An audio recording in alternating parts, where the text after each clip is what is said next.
Oh, hang on. I forgot. Hang on a second. I gotta Uh-oh. be back in a moment. What? Where are you going? We just started. I know. I had to turn off the air conditioner. I was looking at my levels and like, why is the little thing flipping? That's why Marco has isotope. It's fine. No, I'm going to go turn it off. I always turn it off. I'll be back in a second. I know exactly how the air conditioner looks in the frequency graph because it has this low, whenever the compressor's running. So you can see just this bright orange line right like at 60 hertz. And then you see it cycle on for a while, and then it's off for a while, and then it cycles back on. I'm back. No, my brother and my brother-in-law and sister-in-law, their air conditioner in their townhouse, figuratively exploded the other day, and they were lent a in-window, what do you call it, AC unit like John has everywhere. And they were saying, in the defense of John Syracuse and your ridiculous air conditioning setup, that the modern in-window units, aside from the fact that it's put in the window via duct tape and cardboard, leaving that aside, they actually throw a whole lot of very, very cold air. Oh, they're very strong. They're not, they're super, big and ugly and oftentimes loud, and nowhere near as efficient often as, although actually the new ones are actually pretty efficient, but they are, they do actually function as air conditioners considerably well if you're willing to let them. Well, I have to warn you I've bought many in-window air conditioners. There are definitely good ones and bad ones. And it's hard to tell. It's definitely not weight-based, I can tell you that, because I have some very heavy ones that are just not great. If I could look, the one that's in our room now is, I think it was a wire cutter pick or whatever, and it is by far the most powerful. But we have for example, the one in my son's room, I got him one of those quiet ones, and it's quiet, but it's 1/3 as good as the non-quiet one in terms of cooling. So I guess it depends on what your priorities are. I don't know. I still think, as we mentioned, I don't know, it was a couple months ago, I think, that we went around with John about this, but I still maintain mini splits all the way, John. Yeah, frankly, that is the best option. Oh, if you want to destroy your house, sure. They're professionals. They do this for a living. They're not going to destroy your house. All the people around here have them, and you can see all the houses. They look like something like an Aliens movie with all the the tubing going around for the little refrigerant lines. And then inside the house, you got a bunch of giant things on your wall. And there's no place for them on the inside of my walls, and I don't want all the tubes on the outside. And also, on top of that, on my stupid property, there's not even any place for the, fan thingy. There's also holes in your house and stuff on your walls for electricity. Right? No, there's one hole in my house for electricity, and there's outlets on the wall. They're very small, and in my house, they're very sparse. I guess that's true. You don't have that many. And, there's things we've decided that it's nice to have water and plumbing in the house, and so we make a hole inside of the house to allow pipes in. We also have all these things in the house that emit water, but my water and my gas come in underground, so those are holes in the basement. There's still holes. But the mini splits, you got to have a refrigerant line going to wherever you have one. I see them on people's houses. Yeah. They look so bad. Even when you try to paint them, it just looks like a bunch of bulging veins all over people's houses. I'm just saying the point, we are willing to make exceptions to the aesthetic purity of our houses in order to achieve essential services. So if you feel that cooling is an essential service, amen, brother. Well, I'm doing that with window units, and I think it is less of a permanent damaging of the house, and it does just fine. Oh my God. All right, let's start with some follow-up. Let's talk about the M2 MacBook Air, which, surprise, surprise, thermal throttles.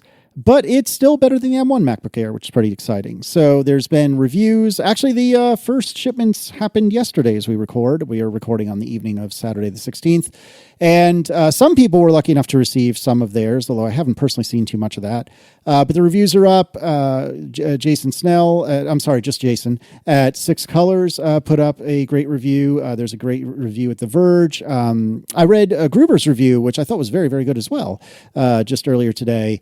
Apparently it's pretty freaking great, all things considered. Not as great as the M1 MacBook Air, though. I mean, this is the thing we talked about with the M2 MacBook Pro, with all its weirdness being in the old case and having the touch bar and not having MagSafe. And then we got on talking about the single chip SSD that's half the speed of when you have two chips, and that's a problem.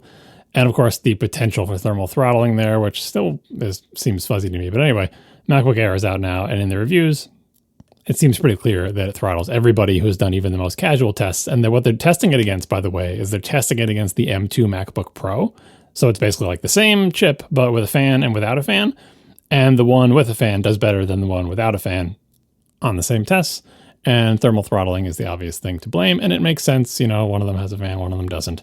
There was a teardown of the M2 MacBook Air, and there's not much going on in there cooling other than like thermal pads and stuff. I just want to say, like, there's no magic inside there. There's not some exotic cooling solution. There's no liquid metal cooling like in the PlayStation 5. It's just thermal pads and stuff. And so, yeah, it's a tougher thermal environment.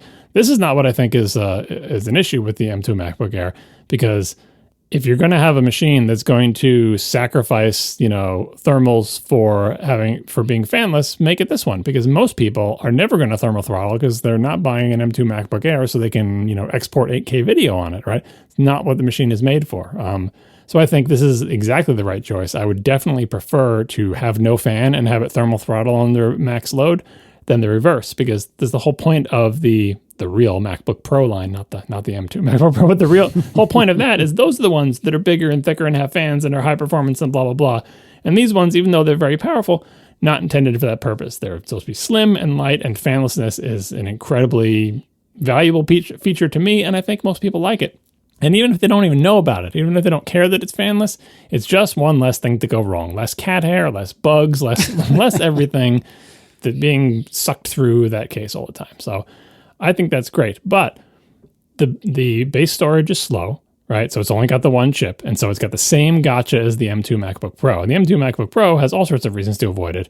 The M2 MacBook Air would be nice if it didn't, but it does. Don't buy the base model M2 MacBook Air because it has very slow SSD as compared to the one that has two chips, which is a shame. Well, I mean, I would clarify that.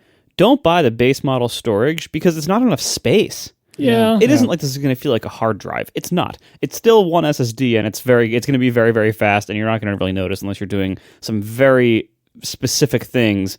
And if you are doing those specific things, you probably need more space. Like 256 is very, very small. It is likely to irritate you unless you know exactly that you really don't need more than that. Like if you are currently on a computer that has 256 and you are not slamming against it, then fine, maybe you can have it. But I would say for literally anybody else, get 512. And in fact, if you have to, like I was listening to the Six Colors member special live stream where Jason and Dan Morin were going through different questions, and I totally agree with what their conclusion was. First of all, you should go become a Six Colors member so you can hear this as well as other great content, and I love their subscriber podcast. But anyway, if you can't afford to update the storage to 512 on that low end MacBook Air, maybe get the M1 MacBook Air instead and use the savings to get 512 on that. That's how important that is and how much of a pain in the butt that is likely to be for you in the future, because you can't ever upgrade the storage.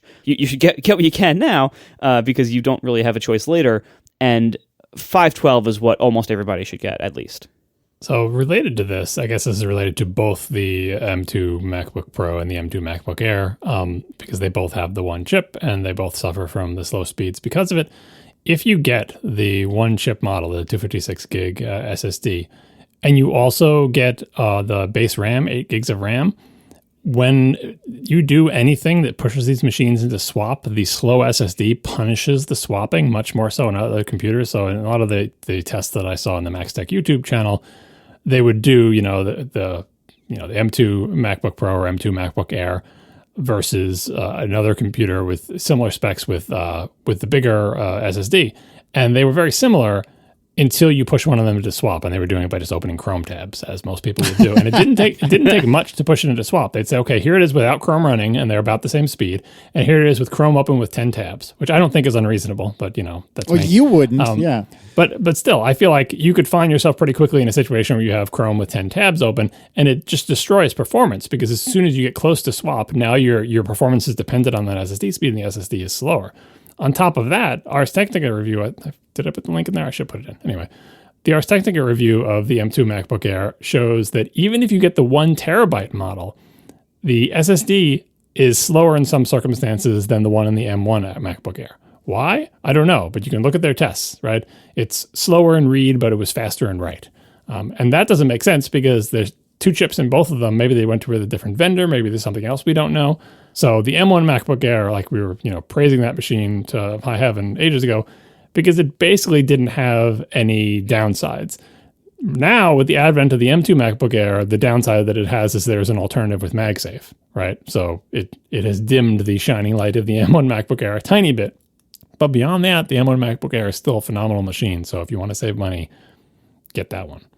Oh, and speaking of the SSDs, so here's the official spokesperson. So this is from The Verge, and The Verge has a policy now of naming that they put the name of the person who speaks to them. Do you remember when The Verge posted their thing? Like, we have a new policy for the company. Yeah. So no more on background. Yeah. No more just saying Apple says. Honestly, that's a good policy. I like that. Yeah, but anyway, get to know people's names now. So here it is. Apple spokesperson Michelle De Rio provided the following statement on the SSD speed of the base model MacBook Air. So this is Apple's spin on the fact that they've got one chip in there and it's slower.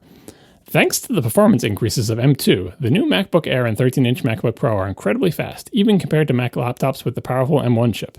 These new systems use a higher density NAND that delivers 256GB storage using a single chip. While benchmarks of the 256GB SSD may show a difference compared to the previous generation, the performance of these M2-based systems for real-world activities are even faster. So what they're saying is... I love that those two things don't follow from each other. Well, they're saying it's smaller. Look, it's higher density. It's like, yep, it's one chip. No, we get it, right? But they're basically saying it's slower if you benchmark just the storage, but if you do a real-world task, it's faster. And that's borne out by most of the benchmarks. If you compare the M2 MacBook Air versus the M1 MacBook Air, if you don't push into swap, even if the M2 MacBook Air throttles, it still usually tends to beat the M1 MacBook Air. But the swap factor is the big thing. Like, if you're not doing a disk benchmark, like, I don't care. I just care about real world tasks. But you might be doing a real world task while having literally anything else open, or like you're waiting for a job to finish and you're browsing the web and it's slaughtering your performance, making it significantly slower than the M1 model. Something to think about. So again, I don't think this is that big of a deal because most people won't notice this. If you only ever use it for email and web browsing and sending people messages and stuff, you're probably fine no matter what. So don't freak out about this. But for those in the know, do not get the base model of the M2 MacBook Air.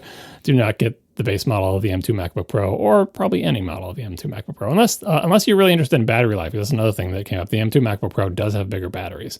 Again, at the sacrifice of MagSafe, and you have a touch bar and yada yada. And we'll talk a little bit more about the touch bar later, believe it or not. There is touch bar news somehow. No, but I think it's important. I think to put all this in context, though. These machines, this is Apple's cheapest series of laptops. I know they're still selling the old ones. That's why I'm saying series, the MacBook Air series. This is their cheapest series of laptops.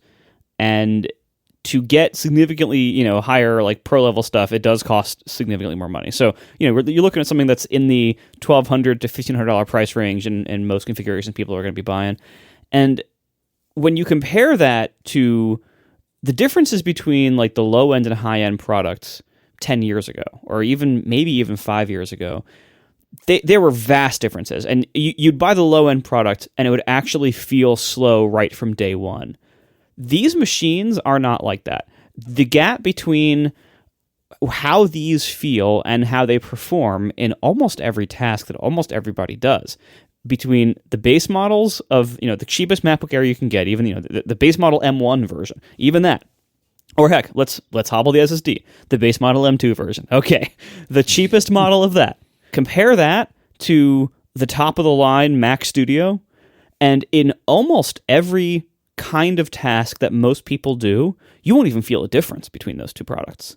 Except, one has a loud fan and the other one has a very small screen. But otherwise, the difference between the low end and the high end is pretty much not noticeable anymore for a vast quantity of tasks. And it isn't just like, you can't just say like, oh, well now I'm a developer, so I will notice everything. I must have the absolute, highest everything, maxed out everything just so I can do my development work. Nope. Don't need it. I mean, it helps. It might make certain things a little bit faster, but the difference, like if you haven't used one of these, M1 or M2 based machines yet, you might be overthinking how much these upgrades will matter for you. And in reality, these are so fast at almost everything you don't even know what you're in for. Like you don't need if you're like really stressing about not being able to afford or justify certain spec improvements, don't get them. You probably don't need them. Like storage space is one thing because that's something that you kind of can't mess around too much with. RAM is a little tricky because the SSD and bus subsystems on these are so fast that if you do have to swap here and there, it's a lot less of a hit than it used to be in terms of noticeability and performance in most workloads. And you only really need like the really high core count Pro and Max chips or the really high core count GPUs if you're doing workloads that really do stress those things. And most workloads don't. Even things that we used to call pro. Like if you're doing photo editing, development work, even a lot of types of video editing, like the more like maybe more casual style video editing, most of that you're not going to notice much of a difference between the cheapest laptop they sell and the most expensive desktop they sell these days. Like that's how great all these are. So if you need to make a tough decision about what specs or what model to get, you kind of can't go wrong with any of these except the M2 MacBook Pro. Don't get that. But except with the exception of pretty much everything else, like, they're all great. Like they're all amazing machines. They're all good dogs, Brent. Even the very cheapest one of these laptops is going to be significantly better than you think it is. Although I would say that the thing that some regular people do, like if you're doing anything that's like a batch job, like where you set it to do something and it shows a progress bar and you go have dinner. Like if you literally do anything like that ever, if you get one of the ones with the single chip and 8 gigs of RAM, it can end up being like twice as slow as an M2 MacBook Air was with the 2 chips. Because it's like a disk-bound task or it pushes into swap, but like very easily. Now, if you don't have anything to compare that to, or you're comparing it to an Intel thing, yeah, it'll still be fast. But it is a shame to know that you buy this fancy new machine, especially if you're like upgrading from an M1 model or something and you expect it to be faster and it goes half the speed because you're swapping and the SSD kills it. So I would still keep that in mind. If you ever do anything that has a progress bar that you're impatiently waiting for that takes more than 10 minutes or whatever. And it's not that hard to do that. Like, you won't notice the difference while you're editing the video. You're in iMovie, you're moving things around, everything's fine. It's when you do like export or, send it to YouTube or whatever, that type of thing that takes a while to run. You don't want that to run at half the speed of an M1 MacBook Air. And you could find yourself in that situation if you're not careful with the base config. So I'll throw that in there. Oh, and since you mentioned the Mac Studio and the fans, I just want to give you an update on that. For people who haven't heard past episodes, I got the Mac Studio. I don't like fan noise. I put it on the desk. I decided I could still hear the fan, so I bought this 3D printed plastic cage from Etsy that exactly fits the Mac Studio, and I stuck it to the underside of my desk. This is not my desk, it's my wife's desk. Stuck it to the underside of her desk. And I have to say, that solution, it is 100% silent. Like, even if I try really hard to hear the fan, I can't. If I'm sitting at the desk and literally everything else in the entire neighborhood is quiet, not just everything in my house is quiet, but I need things in the neighborhood to be quiet, I can maybe pick it up. So, and as we know, the Mac Studio, no matter what you do to it, the Mac Studio with the M1 Max chip in it, no matter what you do to it, the fans never get any faster. So it is effectively silent. So now it is not only silent, but also invisible because it's not on my wife's desk anymore. She just has the Apple Studio display with cables that go down the back and a keyboard and a mouse. That's her whole computer. It's like an iMac without the iMac inside it. Stuck to the bottom of her desk is this little thing, but it's completely out of sight and out of mind. So I'm pretty happy with the solution. I was nervous about the 3D printed cage, getting stress fractures or cracking because I don't know, how strong this 3D printed plastic is. So I did actually get some safety straps for the thing. You would. Sent by a listener. I would have. Yeah, sent by a listener to ADP, especially since that's a place where my dog goes. She stays under there a lot, like under that desk, and just kind of snoozes down there. I don't want a Mac Studio falling on her, right? It's like that's a heavy thing. 2 feet away, but yeah, I wouldn't anyway. So I got some safety straps. I'll put a link in the show notes. These things that a listener to the show sent me, and they're like perfect for this application. I was wondering what I was going to buy for this, and I got these things, and they're absolutely perfect. They're overkill. They're metal cables with metal eyelets at the end. But yeah, I just put a bunch of those across and screwed them in. So now I've got belt and suspenders for that Mac Studio. All right, so to go back to the M2 MacBook Air, you teased a little bit about a teardown. So what was going on in Max Tech's teardown? They tore it down, and what they do on that channel always fascinates me because, yeah, so they're going to crack the machine open. It's a thing you do. Like, a lot of these things are not easy to take apart, or you take it apart once and that's it. But they tore it apart before they did their thermal testing. It's like, do the thermal testing first. You're invalidating all of your work. Why? Because now all you're doing is testing how well you put the thing back together. And let me tell you, when you take this thing apart and strip it down to like, so you can see the M2 chip on there, it's never going back to the way it was. Like if you look at how it is, like the motherboard is covered on like both sides with a full length, like thermal pad sticker with thicker thermal pads in different places, plus, thermal paste on top of the M2. It's a mess in there. But anyway, you should watch the teardown video if you want to see what it's like and why you should never do what they did. Because it's just, but like I said, it's not exotic. It's thermal pads. Have you ever seen the little pads that they use them in the consoles a lot, right? It's fairly cheap. It's just some material that spreads the heat, and it spreads it to these little metal plates that are inside there. There may be like a very thin vapor chamber thing, but according to their tests, when you look at it with like one of those IR cameras, the heat spreader is not spreading the heat much. The heat is the hot spot on the thermal camera is the M2, and it spreads a little bit or whatever. So, but that seems to be adequate for it to do okay thermal throttling on the other extreme conditions, and I think that's fine for their lowest end laptop. And I definitely appreciate it not having a fan. Oh, and then one more thing they found in the teardown is they found what they say. I haven't confirmed this or anything, but they found what they think is an ultra wideband chip in the M2 MacBook Air.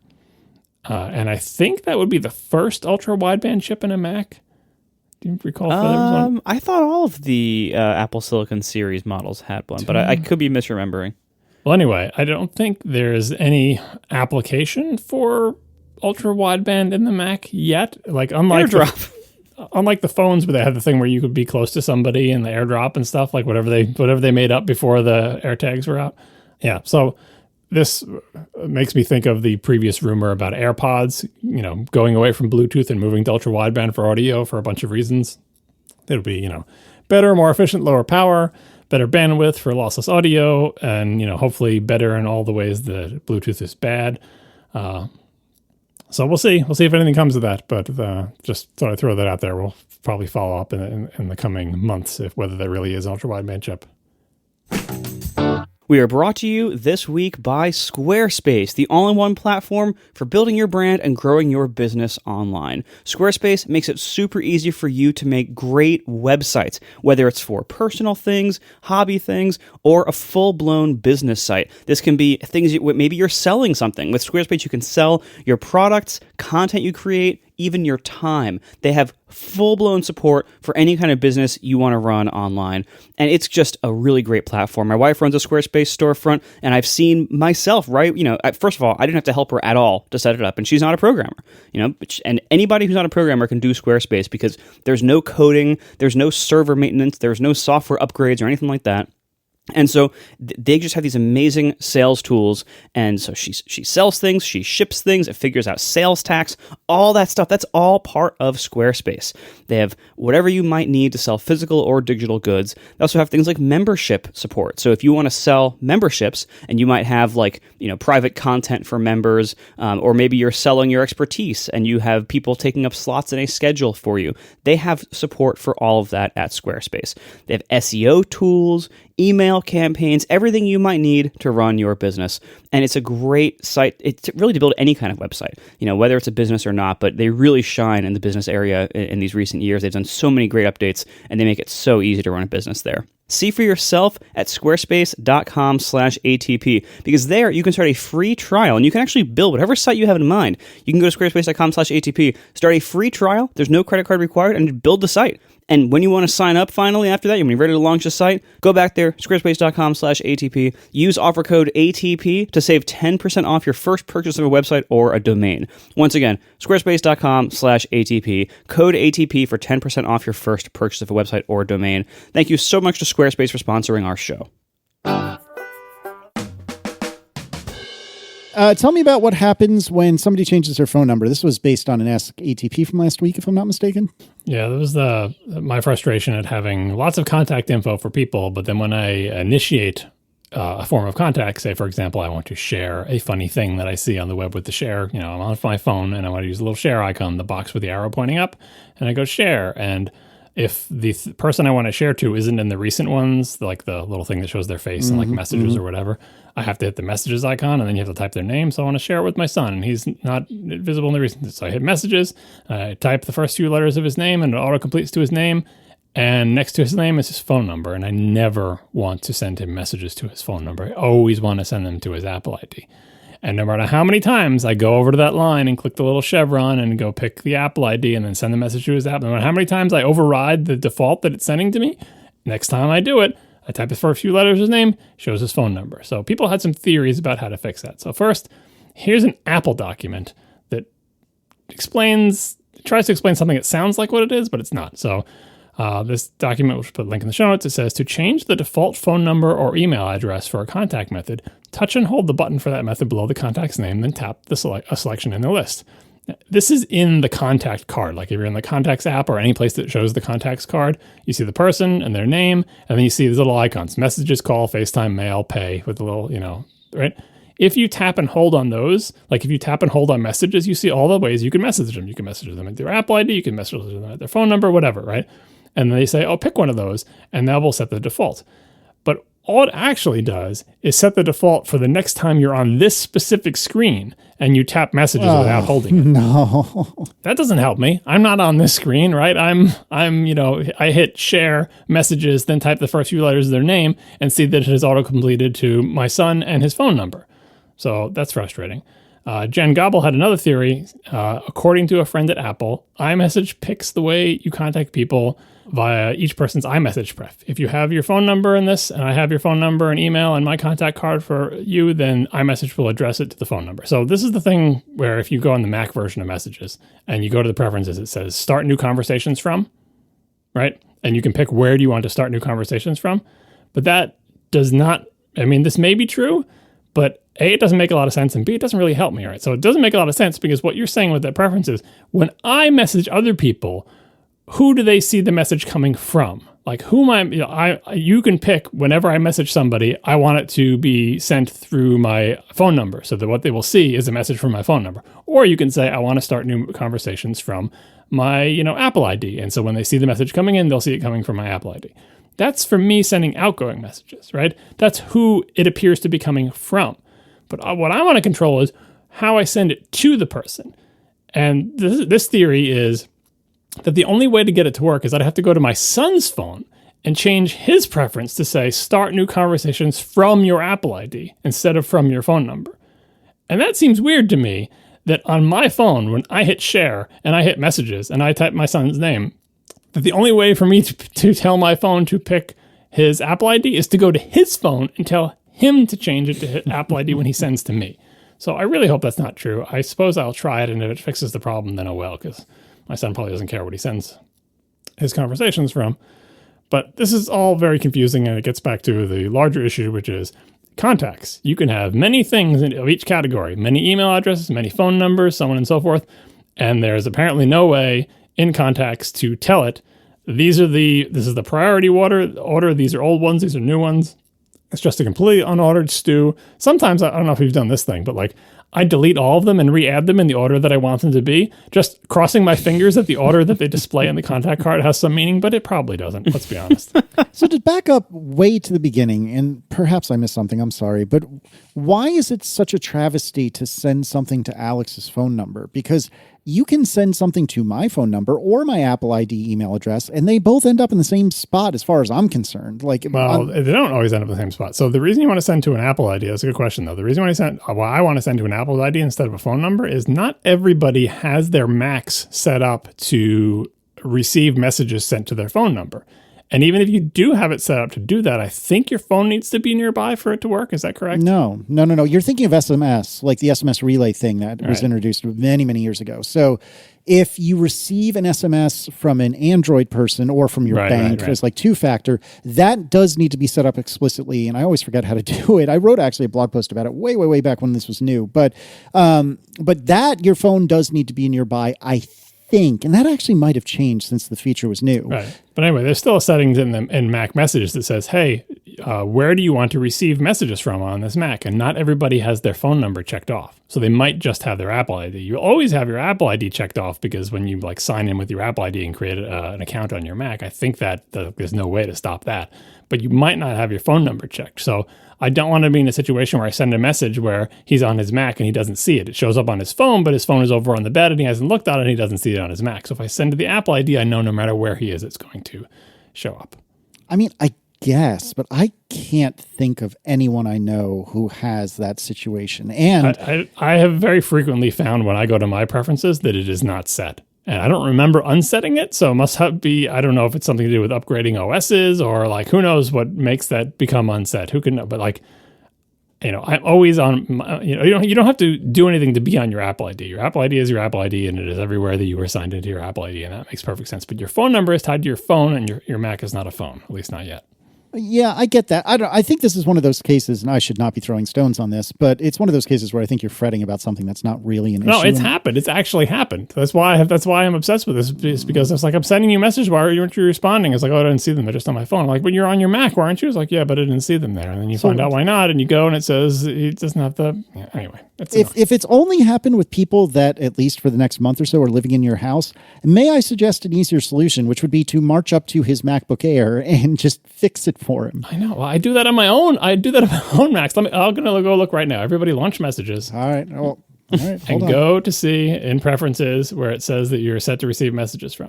All right. It is checked on mine, although one of my Apple IDs is not checked. Do you have 3 Apple IDs listed for each one of your Apple IDs?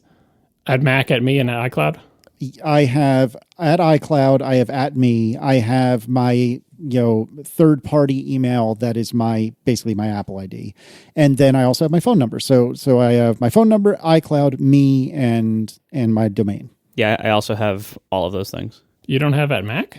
Nope. No, my Apple ID I think was created after .Mac because I joined during the Mobile Me era. That's interesting. But I mean, I have never had in all of the Macs I've owned, and granted it's been quite a bit fewer than you, but in all the Macs I've owned, I've never, to my recollection, had that setting just magically uncheck itself. So far be it for me to argue with your experience, but this is not a problem that I have seen in my personal day-to-day. And the other thing now that I'm looking at this thing is, you don't have to worry about that because even if they just get it on their phone, if you have iMessage messages in the cloud set, it'll show up on their Mac anyway. It's like, yeah, maybe eventually. I have to say that iMessage in the cloud, has not up to the standards of, let's say, iCloud Photo Library in terms of reliably and quickly syncing changes. To the messages credit, is the only application that I'm aware of from Apple that has a Sync Now button, but I can also tell you from experience that when you click that Sync Now button, boy, you're in for a wait, and there's no progress bar. Of course. Yeah.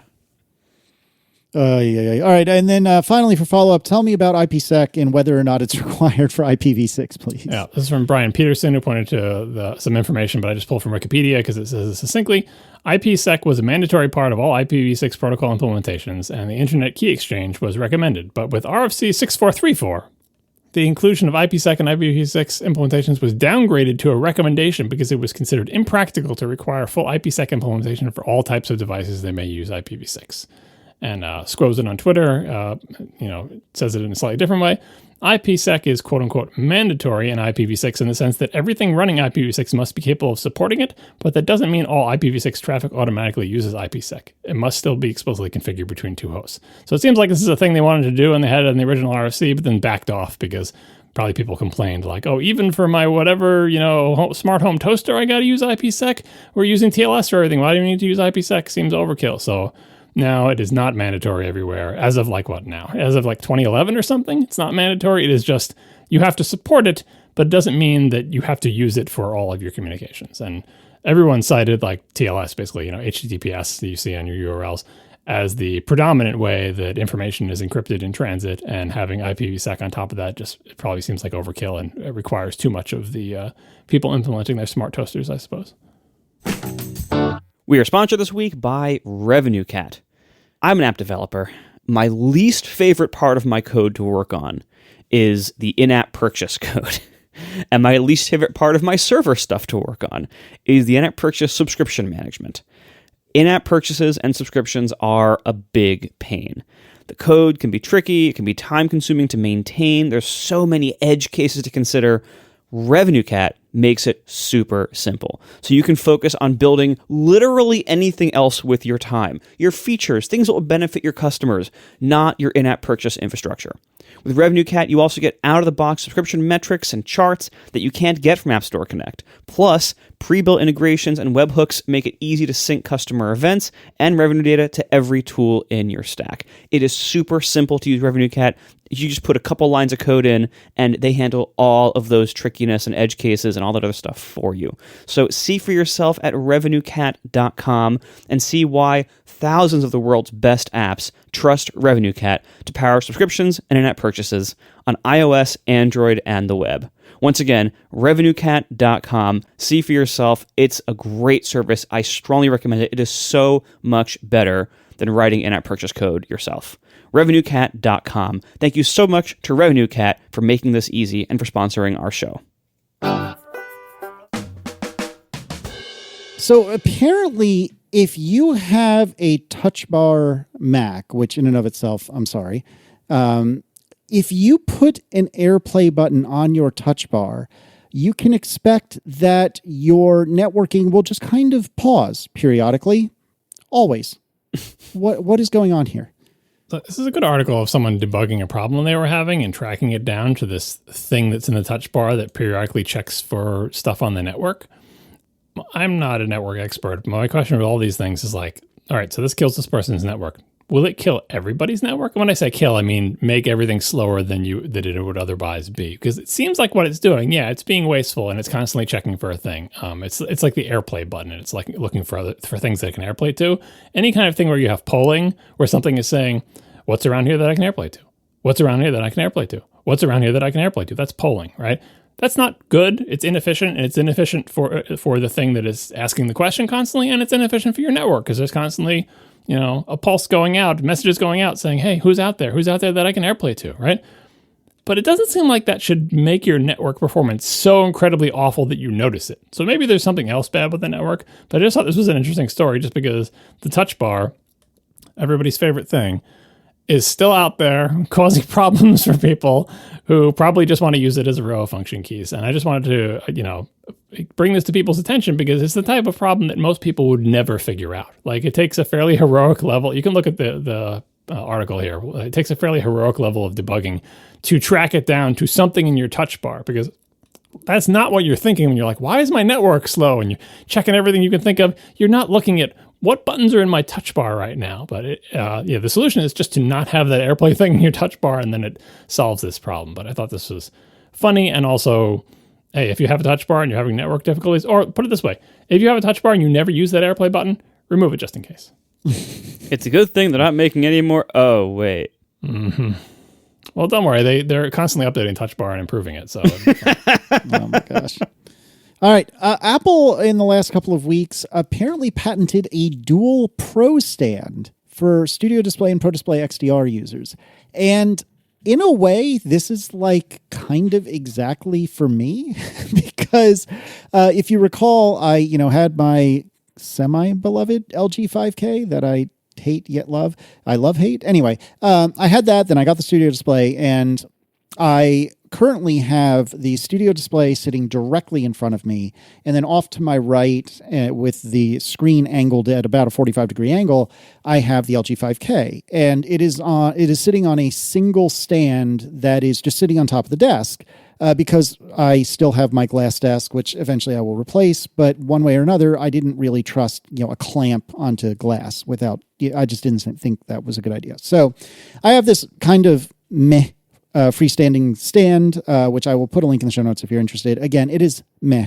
It is very much the LG 5K of stands, but one way or another, it's ultra fine. It is extremely, extremely fine.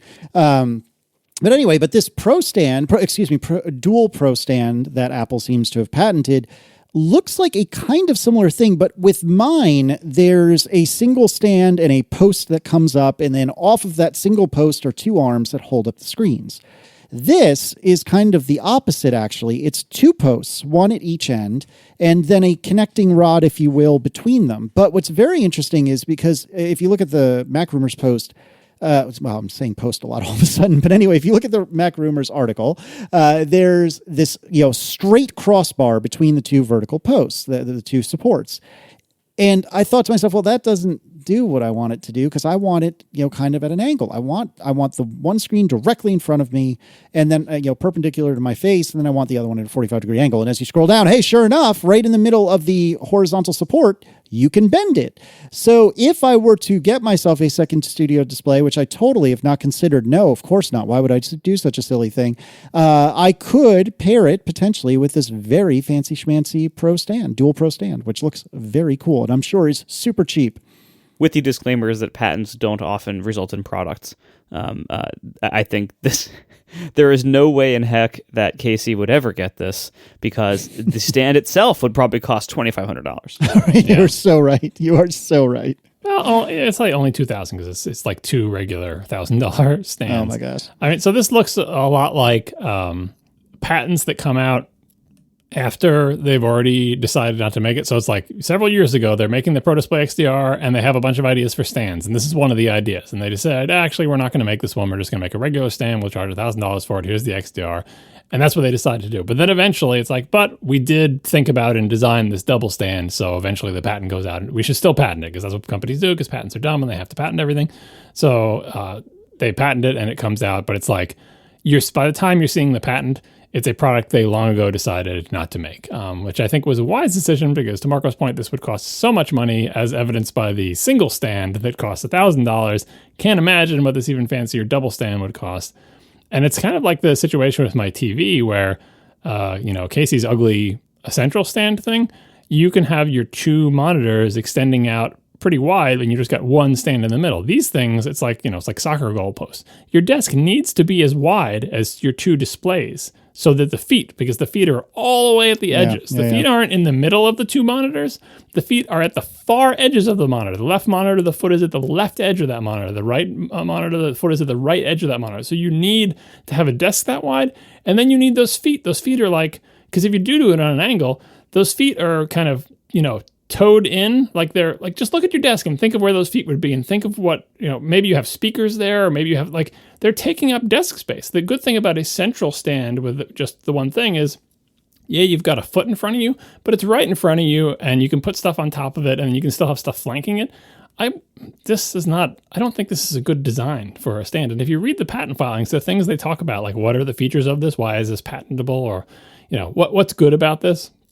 And they say some things that I guess appeal to people's sense of precision, you can just have two stands or something like Casey's, but it's hard to get the monitors exactly even with each other. Mm-hmm. And if you adjust one and you have to adjust the other one to be exactly the same. I think the idea with this is they move as a unit, right? So that you don't have to, if you wanted them to be higher or lower, if you raise and lower it, they both go up and down exactly the same amount. And they're both always perfectly aligned, and they're never crooked and don't meet it the right way or whatever. Is that a big deal? If you have a traditional stand, you can probably just move them so they're both the way you want them, and then you probably never touch them again, and it's fine. But again, this is a product they didn't make, and I hope they never make, because it seems like it's not a great idea. But boy, to think that, I'm going to say they're over there. The time spent making this stand, I wish they had spent it, getting the Apple Studio display out sooner, or trying to source better cameras for it. Or, it's always easy to look at the things, obviously they try lots of different things, but this looks pretty detailed for a product that didn't come out. And it's that was kind of like a dead end where you wasted some time looking into something and decided to bail on it. And I'm glad they bailed on it, but I'm kind of sad that they even spent as much time as was required to make this patent. You were saying a minute ago, where would the two uprights go? It is worth noting that the way I have my particular setup, the stand, the support for my two monitors is basically in the back right corner of the desk. So the LG 5K, it crosses the edge of my desk about halfway halfway down the LG 5K. So the right half of the LG 5K is effectively floating over nothing. So in this case, it didn't even occur to me until you said something. But in this case, I would be putting the right hand stand on thin air, which would probably not work too well. So this is perhaps not for me. This is perhaps not for me, even leaving aside the fact, as Marco so astutely pointed out, that this will be $1 trillion. Yeah, well, it would be if they made it. I don't think they're going to. Exactly, It's just like this my stupid TV stand. I don't have enough room for a wide piece of furniture for my television to go on, so the right and left edges of my television, they're floating over the ground, right? And they have a central stand. Any stand that has feet at the extremities just assumes everybody has a very, very wide piece of furniture, which a lot of people do, but not everybody, especially if you're in New England and you have no place to put your TV except for on an angle in a corner. And it's very difficult to find pieces of furniture that are very wide and also fit in a corner. So we have had this thing in the show notes forever. And I feel like now is as good a time as any, since we're recording from the future, to talk about what went on. What is this? September of last year, the EU proposed, and I think since accepted or ratified or whatever, mandatory USB-C on all devices, including iPhones. So I think it was John put some very useful excerpts, which I will now read to you from the Verge article, which we put in the show notes. The rules are intended to cut down on electronic waste by allowing people to reuse existing chargers and cables when they buy new electronics. In addition to phones, the rules will apply to other devices like tablets, headphones, portable speakers, video game consoles, and cameras. Manufacturers will also be forced to make their fast charging standards interoperable and to provide information to customers about what charging standards their device supports. The proposals only cover devices using wired, not wireless chargers, EU Commissioner Terry Breton said in a press conference, adding that, quote, there's plenty of room for innovation on wireless, quote. A spokesperson for the Commission subsequently confirmed to The Verge that a USB-C port is only mandatory for devices that charge using a cable. But if a device charges exclusively via wireless, like Apple's rumored portless iPhone, there would be no requirement for a USB-C charging port. If adopted, manufacturers will eventually have 24 months to comply with the new rules. So what do we think? So this first point, cut down electronic waste by allowing people to reuse existing chargers. So we'll talk about a little bit about the wisdom of a single charging standard in a second. But in the short term, requiring everybody who has a million lightning cables to throw them in the garbage and get USB-C cables does not cut down on electronic waste. And I'm going to say there's a lot of lightning cables out there in the world at this point.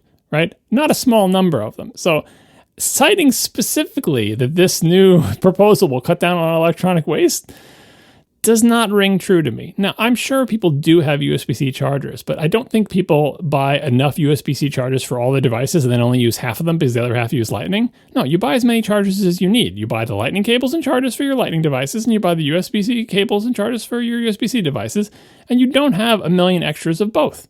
So if this standard came out, and, if Apple goes to USB-C on their phones, the short-term effect is a lot of lightning cables in the landfill or recycling or whatever we do with them. So that seems a little bit silly.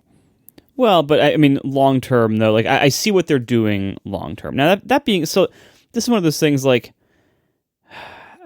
the arguments that we've heard so far from the tech community, I think, hold water, which is, first of all, from a convenience point of view, this would be incredible to be in a world of all USB-C. If you look at how we might get there, might be messy, but to be in this world of all USB-C today would be great. That being said, there's also a significant downside to the idea of a government forcing tech companies to use and keep indefinitely into the future this particular type of connector. Now, the USB connector type does not change as frequently as most things in our tech world do. I mean, my first computer with a USB-A port, I'm pretty sure was 1999. That was 23 years ago, and USB-A is just now getting around to slowly, painfully being replaced. And so, if we say we're going to stick with this connector, on one hand, you can say it's probably not a good thing for governments to mandate things like this to tech companies. Because what if we want to change it in the future? It's going to be a slow and painful process. On the other hand, you can say, well, this actually doesn't change that frequently. And maybe that wouldn't be that bad because the actual lifespan of something like this, especially in the context of mobile charging and stuff, where you're almost certainly only or primarily using it for supplying power and not for like rapid data transfer in most cases for this kind of device. So you don't have to worry that much about what if it won't support Thunderbolt 17? Chances are, for this type of use, it's not going to matter for a very long time. So I think this would be a great world to get to, I still am hesitant to say that requiring it by government action is the way to get there, because again, like there is some conservatism about letting government control something like tech that tends to move quickly is probably warranted. And if you look at past, government or quasi-government mandating technologies, we tend to get stuck with them for a long time. Power plugs that are in our walls, telephone cables, even things like Ethernet, which are vaguely related to telephone things. A part of that is you build up a lot of infrastructure and it costs a lot of money to tear it all down and everything. Part of it is that once it's a government type of thing, everyone just gets on board with it and it just seems like the safe bet or whatever.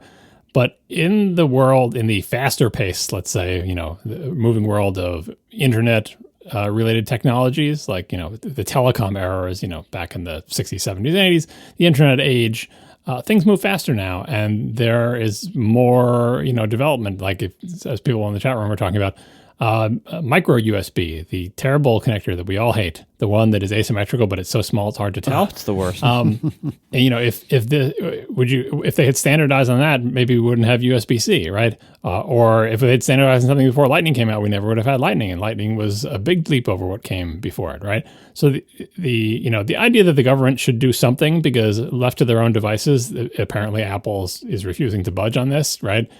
So everyone else is going to USB-C, but Apple's out there and they sell a lot of phones. It makes sense that, there's apparently not enough motivation for these companies to get together on their own. But I think the mistake is not in governments requiring something, but in governments requiring something and specifically saying what it is. If, for instance, they had instead said, there has to be a common charging standard, decide amongst yourself what it would be, everyone would pick USB-C.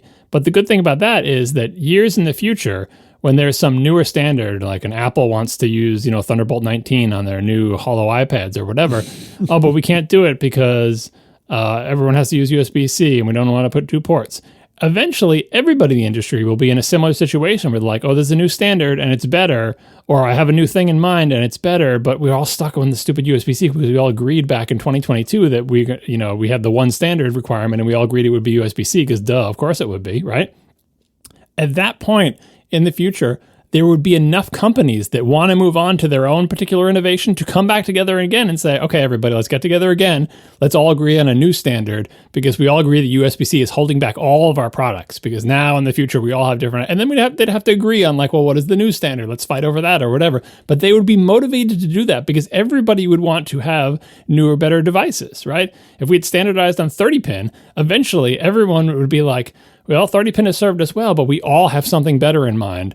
And let's talk about what that would be, because with all us being stuck on 30-pin, it sucks because we have to add a second port off to the side and it's awkward or whatever. And so you got to use a 30-pin for like there is motivation for companies to get together on standards. Just look at the Matter standard, which may come to nothing, but still, like those companies spent years killing each other in the market, trying to see who's going to become dominant. And eventually nobody became dominant enough to just like dictate the world. And they all came together and said, all right, now this is hurting us more than it's helping us. We all have our own standards or whatever, but every one of us has customers who won't buy our products because their house is already set up for Hue, or it's already set up for Google Home, or it's already set up for HomeKit or whatever.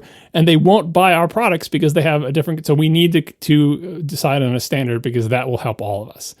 That is the market working correctly when everyone agrees that we have to get together on this. Or just look at any other standard. Blu-ray versus, what was the competing thing with Blu-ray? I forget. HD DVD versus DivX, right? Oh, God. Beta VHS or whatever. Like whatever the standard you end up picking, the industry does have motivation to consolidate on a standard. But historically speaking, the government is very bad at dictating the specific technology that standards should be. And when they do so, it kind of gives people the excuse to like say, well, we're just stuck with it and we have to use this forever.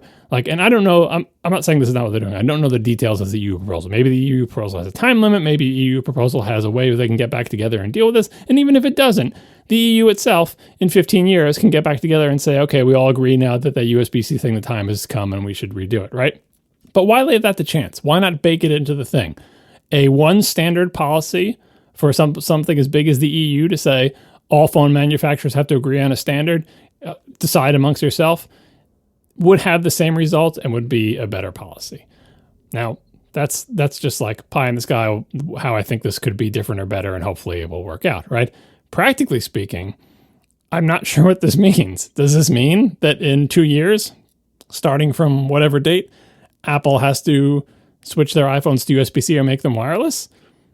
It seems like it does. Was Apple going to do that anyway? Maybe. I don't know. There's the ultra-wideband wildcard that we talked about for a lot of this stuff. There's the wireless MagSafe puck charging thing that's going to send data as well as power through everything. And then there's just they'll go to USB-C and it will be fine, right? And this this proposal, like, it's like it's the EU mandating a standard or whatever. But really, this is just an Apple ruling, right? Because everybody else is already doing USB-C. No one else is out there with their own proprietary connector. It's just Apple. But Apple's so big that they have to make this law because Apple wasn't doing it on their own. So in many ways, this is another case where Apple could have made a change on their own to avoid this, right? If Apple had just gone to USB-C like last year, they could have maybe prevented this, because then they would be in a situation where everybody is on USB-C. The EU is happy. This thing doesn't pass because when they were trying to get votes on it, everyone would say, why are we voting on this? Everybody already uses USB-C. What's the point of this law?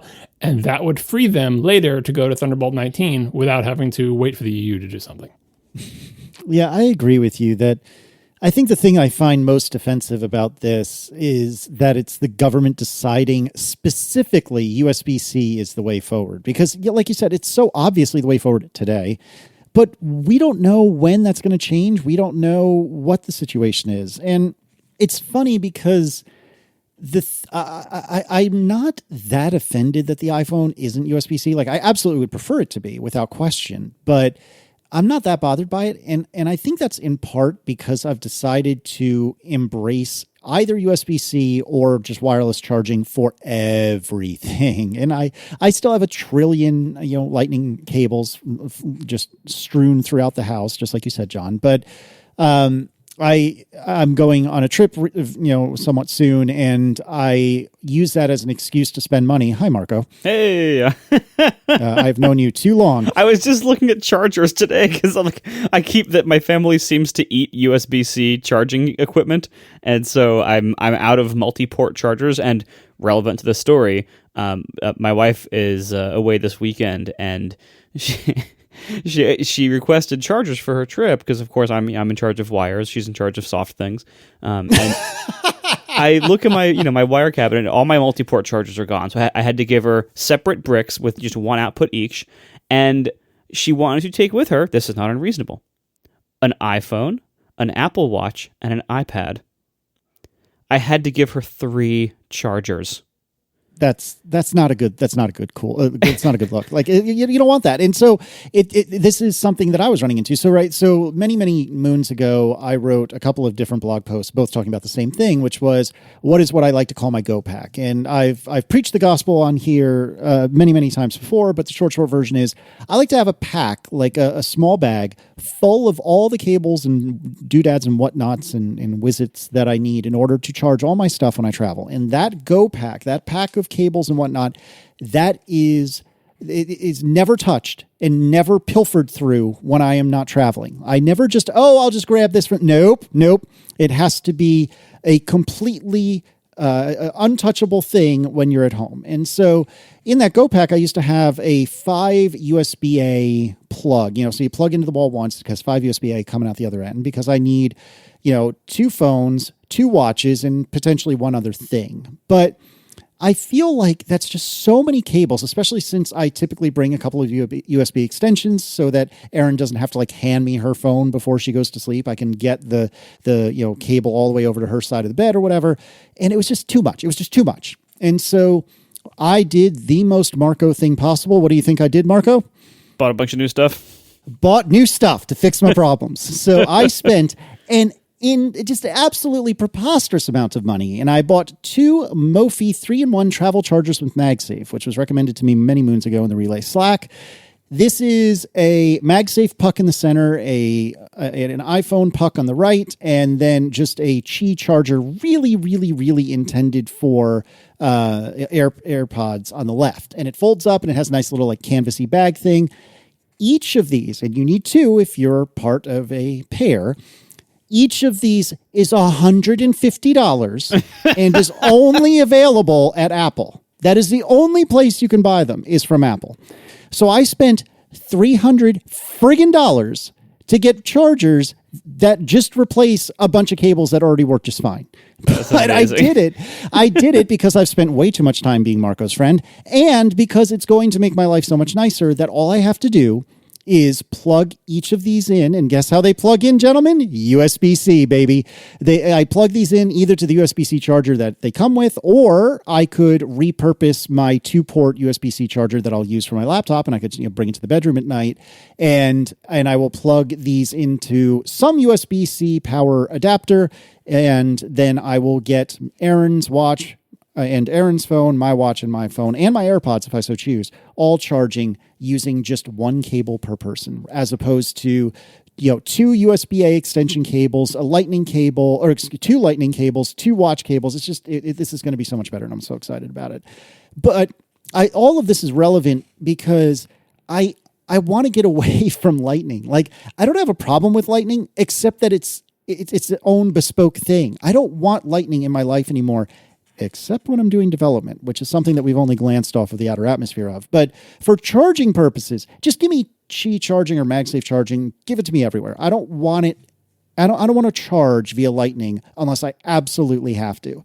And I think that moving away from wired charging, for me anyway, I'm all in, baby. Like, let's just go all wireless all the time. Where this gets really, really squishy is what happens when I'm sitting at my desk using Xcode. Because if the watch tells us anything, oh boy, God. I do not want wireless debugging for my phone. No, thank you. And I know you can do it now. I have done it from time to time, particularly when I was using my Adorable.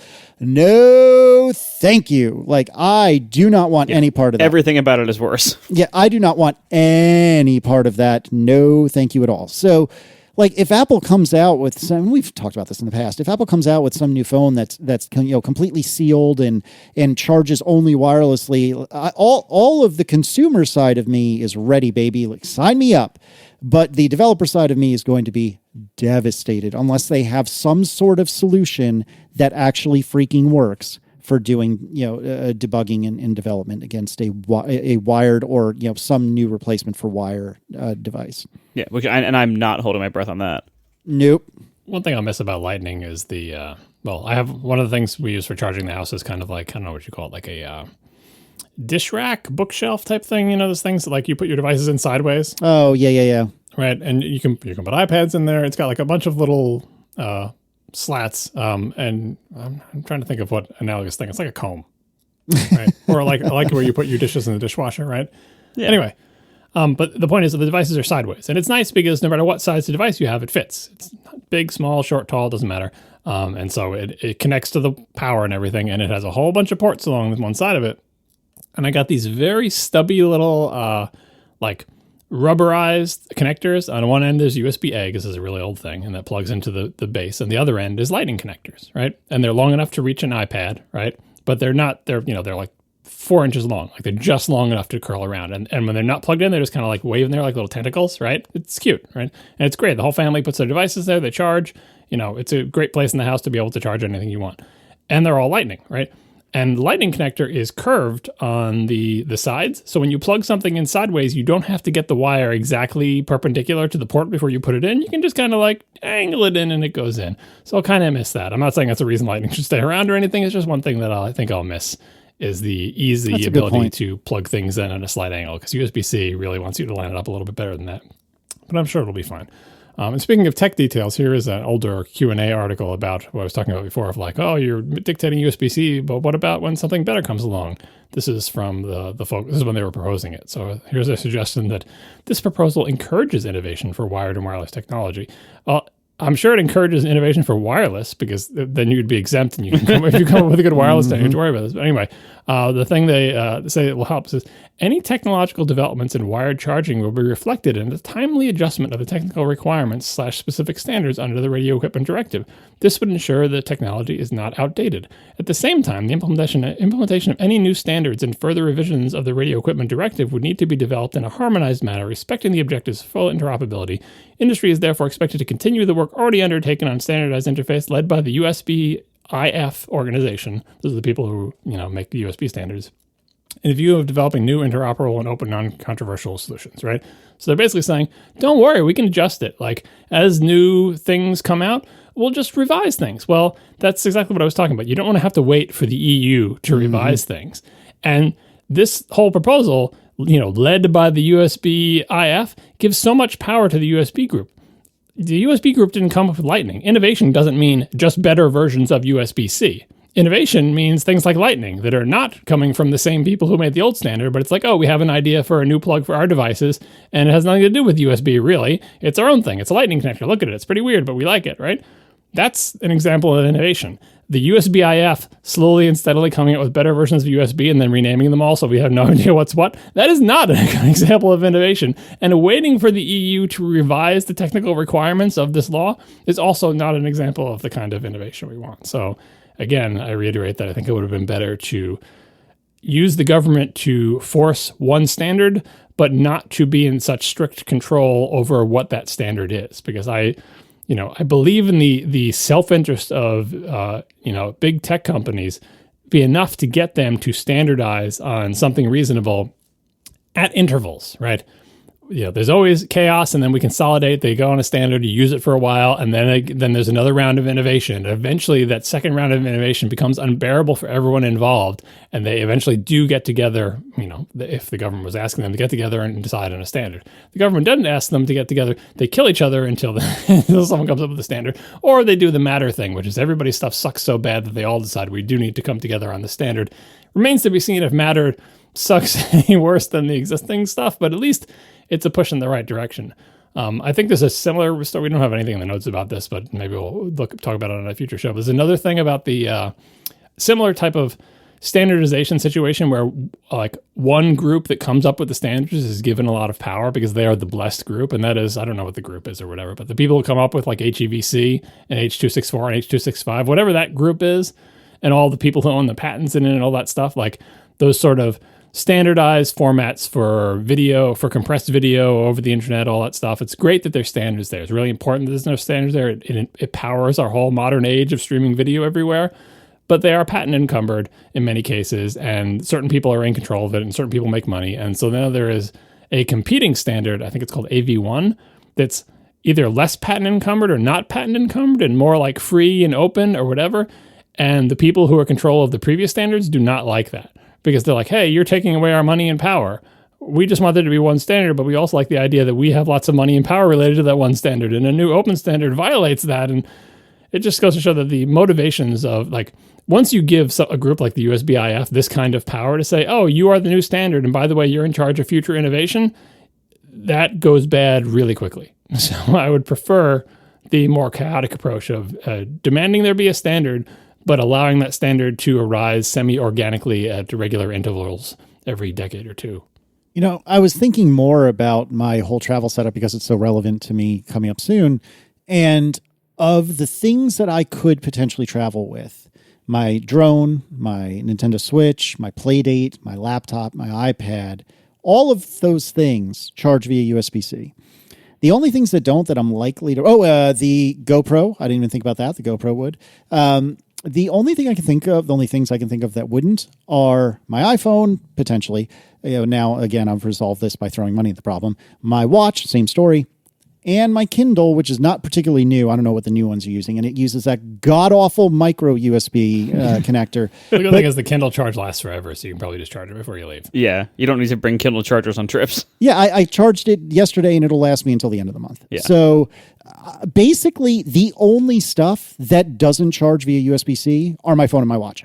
Basically, everything else I can charge via USB-C, and I don't need to bring a bespoke charger for any of this stuff. Like, I could just plug the Switch into my computer if I really wanted to and charge it that way. Same with like the drone batteries. I could the battery pack that charges 3 batteries at once. That's USB-C, and so all of this stuff I can just charge by using my computer as a hub. And since I have a MacBook Pro, I have ports for days, kind of, sort of. But I have at least a few options for ports. So yeah, it's that inconsistency, and that the phone and to some degree the watch are like the lone devices standing off, saying no. I need my own special cable. Like, it's just, no, just come on. Can we just either go all wireless or just jump on board with USB-C. I know it's not as good in a handful of ways, but can we just do it anyway? Yeah, the watch is the next downside here. Like another place where Apple's going to spoil it for everybody, right? Because the watch, it makes sense. Like you don't plug anything into it because it's so tiny. You probably wouldn't want to plug in a cable. Like that makes perfect sense. But what Apple chose to do for their quote unquote wireless charging for the watch is not what anybody else is doing. It's a watch charger, right? And I think you can put watches on Qi chargers and maybe you can get them to charge. No. I don't think so. People have occasionally gotten them to work that way, but it's not reliable. I've tried so many times. And so we're rapidly approaching another situation with the watches where there's a wireless standard for charging. I mean, Qi is pretty widespread at this point, but there's a wireless standard for starting. You know, if you use all wireless stuff, you just have to get Qi chargers and you'll be fine. And Qi 2 came out and Qi 3 is even better and so on and so forth. And everyone's on the same page. And so when you travel, you just need to bring one charger. It's a Qi wireless charger and also your Apple Watch charger. Right. Yeah. It's a big pain in the butt. Yep. But you know, like ultimately, this is something that like the move to USB-C, I think it'll be a great thing if it happens. And I think if you look at like if you kind of read the tea leaves a little bit, you know, Apple is no fan of having governments tell them what to do, and I think they will take many opportunities to just say no and to fight them and to pay fines or whatever it is. However, if you read the tea leaves, I think they're actually about to do a big USB-C move. The latest rumors were that the base model iPad, when it gets its next update, is going to go USB-C. That would make it the last iPad. It's the last iPad on Lightning. So the entire iPad lineup is almost all USB-C. By the way, that change happened over the last few years, and the world didn't end. Like, they used to all be Lightning.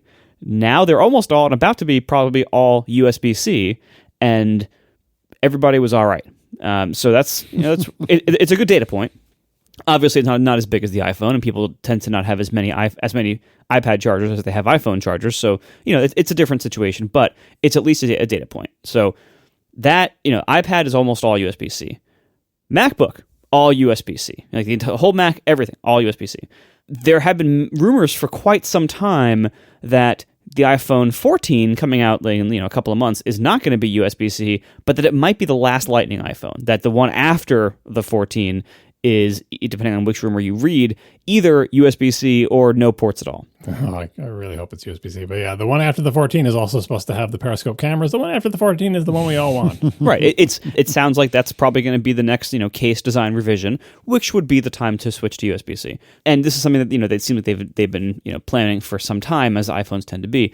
So I think what will really be telling is watching what other hardware gets released from Apple that currently has a Lightning port that maybe gains a USB-C port instead. So things to look out for would be things like the next AirPods case, peripherals, mice, keyboards, like Apple TV remote. Yeah, I was going to say, you were listing all of the MacBooks have USB-C. Well, the desktop Macs sure don't, because my keyboard is connected with Lightning on both of these Macs. Right. But, Apple doesn't update the peripherals very frequently. It's a brand new keyboard with the full-size touch bar. It boggles my mind why it's Lightning. It's not as if there's any kind of inertia for Lightning on the Mac, and they were making a brand new keyboard with the full-size Touch ID key for the brand new Mac Studio, and it connects with a cable, if people don't know. One end of it is USB-C that plugs into your computer, and the other end that plugs into the keyboard is Lightning. Why? Well, and in all fairness, like these keyboards, they seem very, very similar in overall build and engineering and guts to the ones that we've had for a long time before them. Yeah, I suppose it's just disappointing. And I know this seems weird to people, like, oh, it's just like an iPhone. You're just supposed to charge it with that cable. Yeah, you can, but for people who don't know, if you plug it in with that cable, it becomes a wired USB keyboard, and that's how I use it. Yeah, I never told you I actually have one. I did the thing where you stick it under your desk so you can have Touch ID on a desktop. Oh my gosh. It's actually really great. And the reason it's the small one that has the Touch ID in the corner. And right. You stick it on, you Velcro it to the desk upside down. And so I just reach under this one spot on my desk and poke, and it's Touch ID. And it's awesome because otherwise my laptop is in clamshell mode, so I can't reach that sensor, and I don't use an Apple keyboard to type on, so that doesn't have one. So it's great. I have full Touch ID, and it works fantastically. But I did notice if the computer has been idle and I walk up to it and try to unlock it, it unlocks much faster when I have it wired. My theory is that if you touch it and it's Bluetooth mode, maybe it takes like a split second to connect back to the computer before it starts the authentication process. Yep. Whereas when I have it wired, it works 100% of the time instantly. So it's fantastic. Yeah, that's another thing that I missed for years on the Mac, from like the super old classic Mac days. Apple desktop bus connected keyboards used to have a power button on them that you could power the computer on from the keyboard, and also obviously wake it from sleep and do a lot of other stuff. And this kind of reminds me of that. So with the Mac Studio with the Touch ID, you can walk up to a computer that is locked and running the screen share or whatever, and all you do is you don't do anything else. You just put your finger on Touch ID, and it wakes the computer and unlocks it. It's so fast, and it's so much nicer than like, hit the space bar to wake it up, then type in your password or anything like that. You don't have to wait. What I'm saying is you don't have to wake it up before you put your finger on the Touch ID. You just put your finger on the Touch ID, and it does everything for you. It's great. Face ID would be better, but and so related to your discussion of the Lightning cable and how they changed the iPads and no one freaked out about it. Because the iPhone is such it looms larger in pop culture, and practically speaking, there are literally billions more of those devices than there are iPads. People are going to complain, but that is not a complaint that is founded in any kind of facts. I mean, it's difficult when any kind of transition takes place. People didn't like changing from DVD to Blu-ray, if people even did that. People didn't like changing from cassette to CD. Like, everyone always complains, I got to replace my connection, I got to buy all new things or whatever. When, Lightning replaced 30-pin, I had to throw away all my cables and blah, blah, blah, right? But it's been a decade, people. Like, Lightning has been here for 10 years, right? It's okay once a decade to improve the connector, right? And then on top of that, with Apple like seemingly not complaining or pushing back against this, my understanding is that Apple was heavily involved in the creation of USB-C, which is why it doesn't suck, right? Yeah.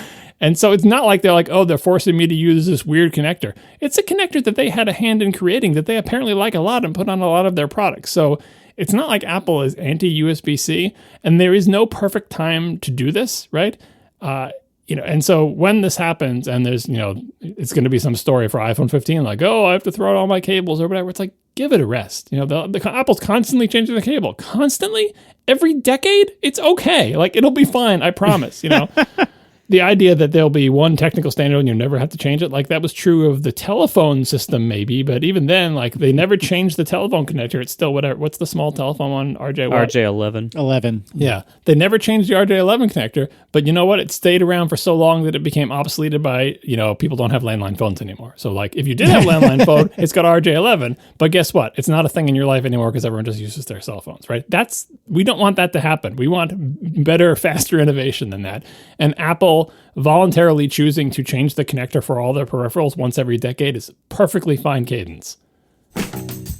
We are sponsored this week by Trade Coffee. Trade connects you to the freshest and best tasting coffee you've ever had at home by partnering with 60 of the country's best craft roasters and having a great quiz so you can figure out which of these roasts is right for you and having them sent directly to you. Now, the secret to great coffee at home is freshly roasted beans. That's it.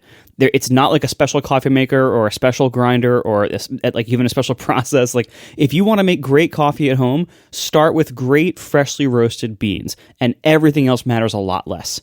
And that's what Trade helps you do. So Trade has these experts who taste coffee, they profile it, they select only the best coffee. And so what you do is you go to their website and you tell them in their quiz what kinds of things you're looking for in coffee. How light, how dark, certain flavor preferences. You can have it ground or whole bean, whatever you need there. And then they will mail you from all these great craft roasters around the country. They'll mail you selections that fit your taste. And in fact, they actually have a first match guarantee. They're so confident they're going to match your taste that if you don't like your first batch, they'll take your feedback and an actual human will work with you to send you a brand new bag for free that you'll like even more. And I gotta say, I've used Trade before, and I often go back to them whenever I want like a bunch of variety because there's so many coffee roasters they have there, so many flavors, so many types. They even have decaf if you need that. Like it's just great being a Trade customer. Right now, Trade is offering new subscribers a total of $30 off your first order plus free shipping when you go to drinktrade.com/ATP. That's more than 40 cups of coffee for free. Get started by taking that quiz at drinktrade.com/ATP. Let Trade find you a coffee you will love. That's drinktrade.com/ATP for $30 off. Thanks to Trade for sponsoring our show. All right, let's do some askatp. Michael Chan writes, how do you guys manage mail notifications on your various devices? What mail apps do you use, and how do you categorize and control what emails you consider worth getting notifications for, and what emails you consider best looked at on your own time? Do you use Priority Inbox or something like Outlook's Focus Inbox? First step is don't have a real job, and so you don't have to worry about this near as much. But for me, I think I established this when I was at my jobby job. I have my family, like Aaron and my parents, and like a couple of the people, my brothers, marked as favorites, I think it is, in contacts or VIPs, whatever it is in contacts, and marked them as basically whatever that is, the first tier.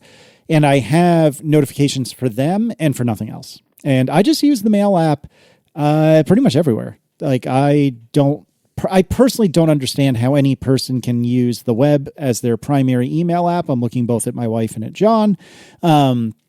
It is just not for me. And so I just use mail app everywhere. I did really like, MimeStream, which is a very not great name, but I used that before I had moved to Fastmail, and that was really good. And there's, I can't think of the name of the app, but somebody's writing a similar style app, but specifically for like Fastmail and JMap servers. If I remember, I'll put it in the show notes. But I just use Mail app, and I just let VIPs come through in terms of notifications. That's what I do. Yeah, I don't even have that because nobody I would have as a VIP ever really emails me.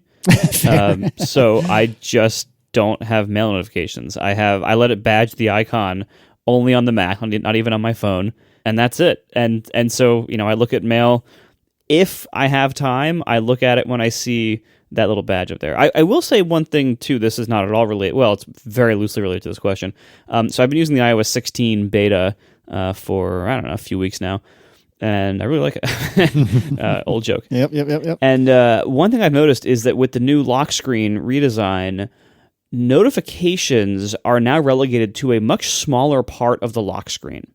They basically have been pushed down, and they kind of stack up much more than they did in iOS 15 and prior. And so it's making me miss notifications now because they stack up, and then I never like dig down. And so one thing I'm having to do. So first of all, I think this is very interesting, and for a lot of reasons. Not least of which is that to app developers, your notifications are now worth less than they were in previous versions of the app, and they will be noticed less. And as a user, it's going to make me be even more strict about which notifications I allow to be shown on the lock screen, and therefore be noticed at all.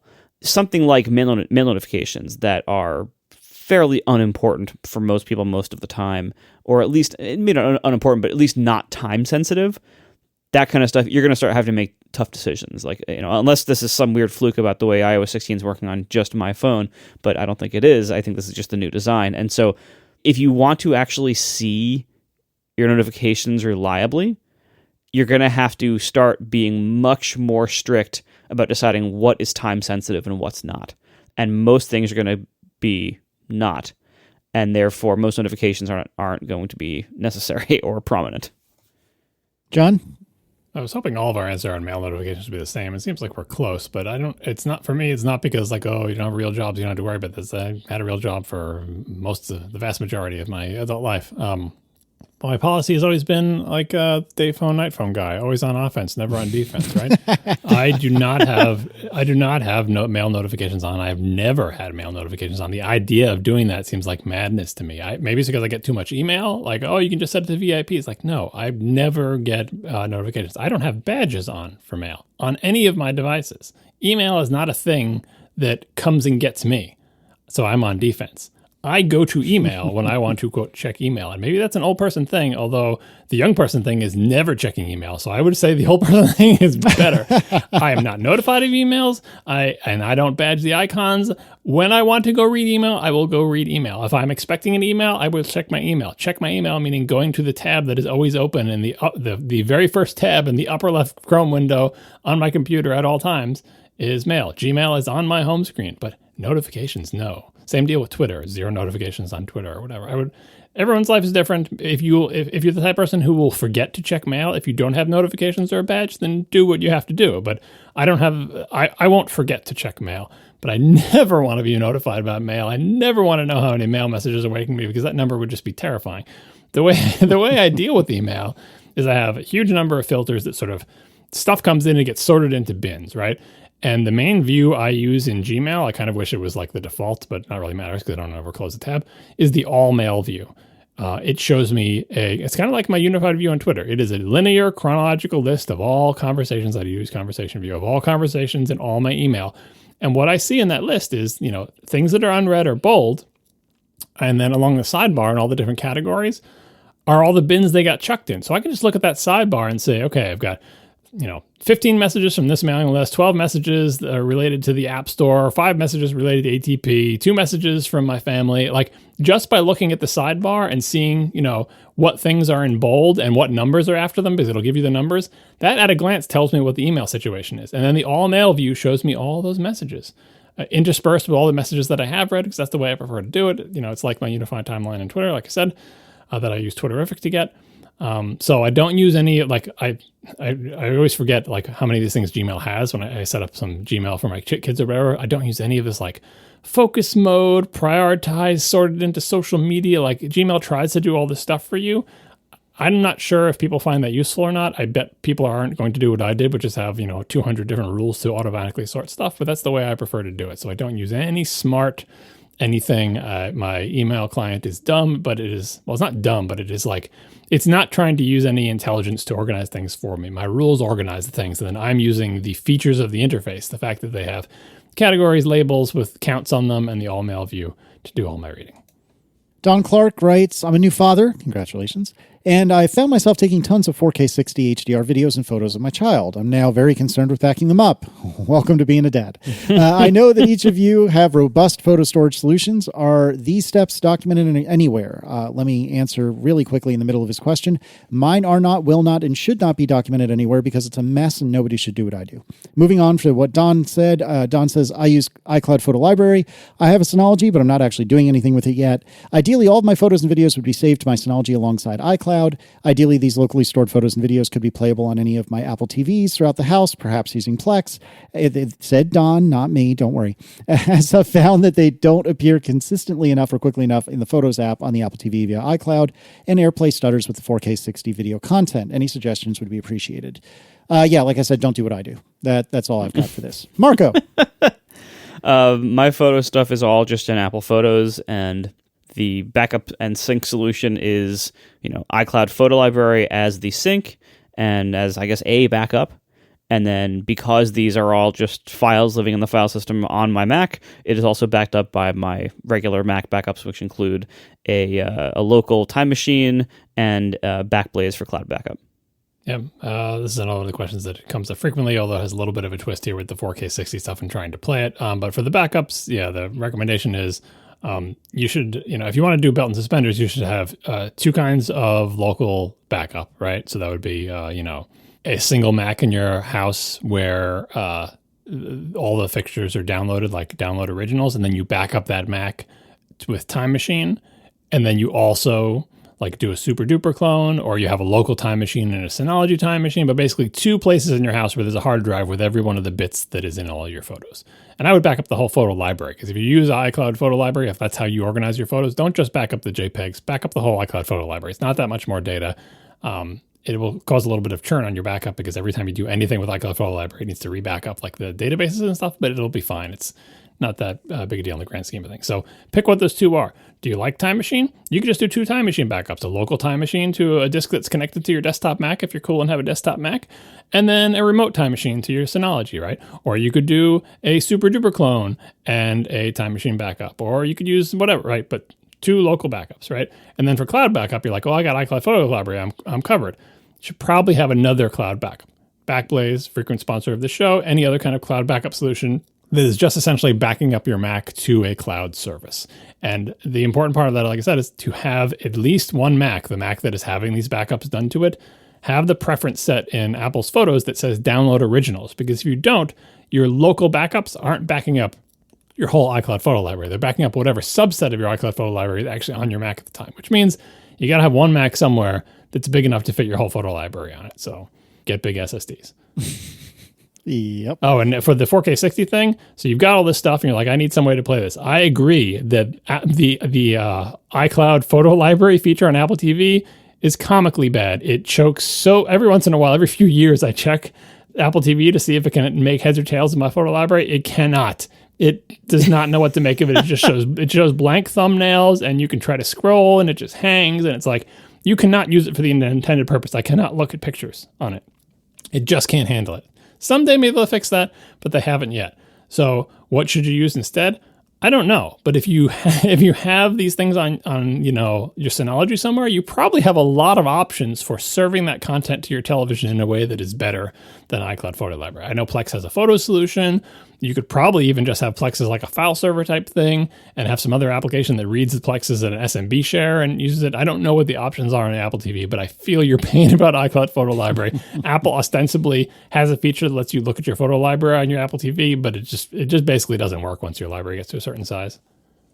Nitaish Singh writes, I started wondering about the responsiveness of the M1 family under macOS. By all accounts, it's great right now, but I'm thinking back to the x86 transition and perhaps the PowerPC one before it, and there was always this period where things felt so fast because the hardware was just so much better than what came before.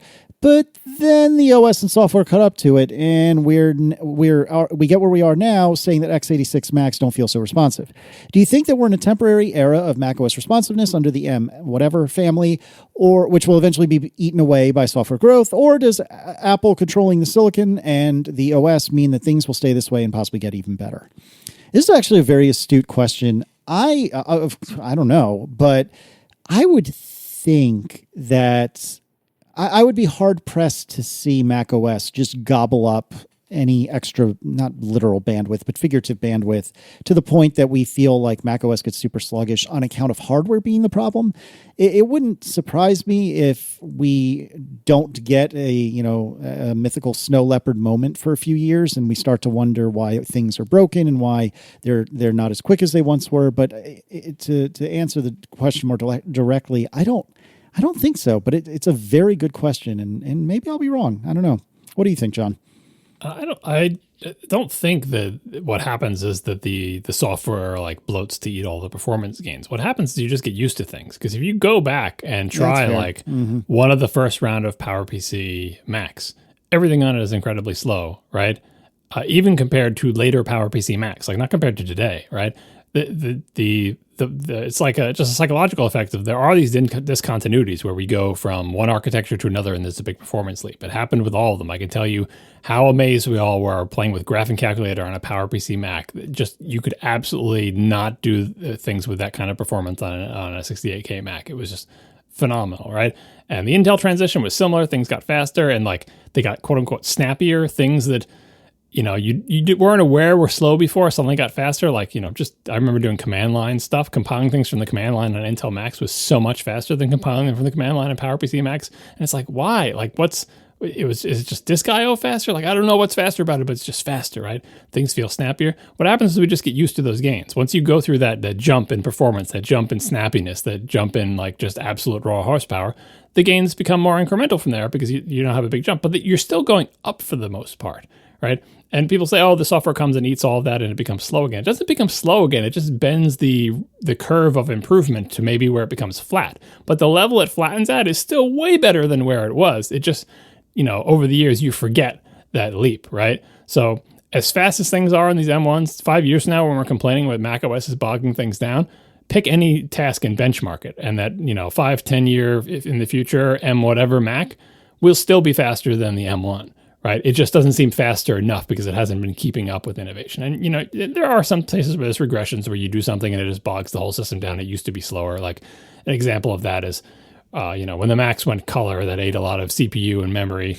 And if you, used an old black and white Mac, it would do things faster. But, or things like the Aqua interface in macOS 10, just making pulling down menus slow, where, pulling down menus were lightning fast on a Quadro 900, and on a massively more powerful computer, pulling down menus was slow because we just went to, double buffering and composited window manager and stuff. So there are cases where software eats stuff off, but over the long trend, all that happens is we get used to the changes, and also that the changes become more incremental and not as fantastic, and we get dissatisfied, as is appropriate. We deserve, continued improvement up until, Moore's law ends and we can't make things smaller, but we're pretty far away from that. So hang in there.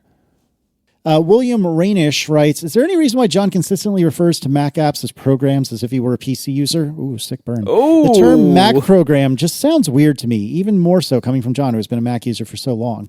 That is, I think William just answered his own question with the phrase, for so long. Am I right, John? Do I call them Mac programs? I don't think this is a thing that I do. You absolutely do. Well, I don't know if you say Mac programs like that phrase with the two words together, but you absolutely refer to them as programs, not irregularly. I mean, if you're a programmer and you write programs, right, that kind of make it goes. Wait, are we supposed to be appers now? Yeah, I know. So the distinction that the old person distinction that I have is for a very long time, especially in my writing when I was writing for Ars Technica, I refused to use the term app unless I was talking about an iOS app, because app was like, when you say app, you mean like, it was like a phone app. It was like a term of art for that round of software innovation, for that marketplace, for that thing. I always said Mac applications, spelling out the word. Application is what I call them. Because I'm an old Mac user, I call things application. I would never call Mac Write a Mac program. I would call it a Mac application. Have I said program in the context of things running the Mac? I'm sure, because when you're talking about programming, you're in the context of running a program or whatever. Yeah, I say program because I'm super old and remember the times before the Mac when everything that ran on your computer was a program, right? And things that are running on your, Commodore 64 or your VIC-20, yeah, those were programs, right? You write these programs in BASIC, run programs on your computer, right? So that's probably why I say program, because I'm super old. But in terms of the Mac, application is where my old manness comes out. And then in the modern era, I just basically have given into app because that's what everybody calls it everywhere now. Like the iPhone has come and swamped that term. So to give an example and re-advertise my application that I continue to fight with using SwiftUI, SwitchGlass, everywhere in SwitchGlass, in the help documentation and in the help text in the app, I just called it an app, see?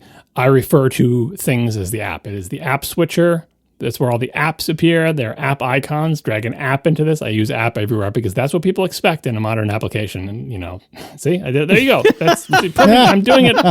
That's what people expect in a modern application, that everything is called an app. So I consciously choose to use the modern term when I know it will be in front of people who don't care about my old school Mac roots, but I still think of them as diamond-shaped icons with a hand and a tool, and they are Mac applications. I remember this change actually happening because this happened as we were users, because I think when apps started getting used was the App Store on the iPhone.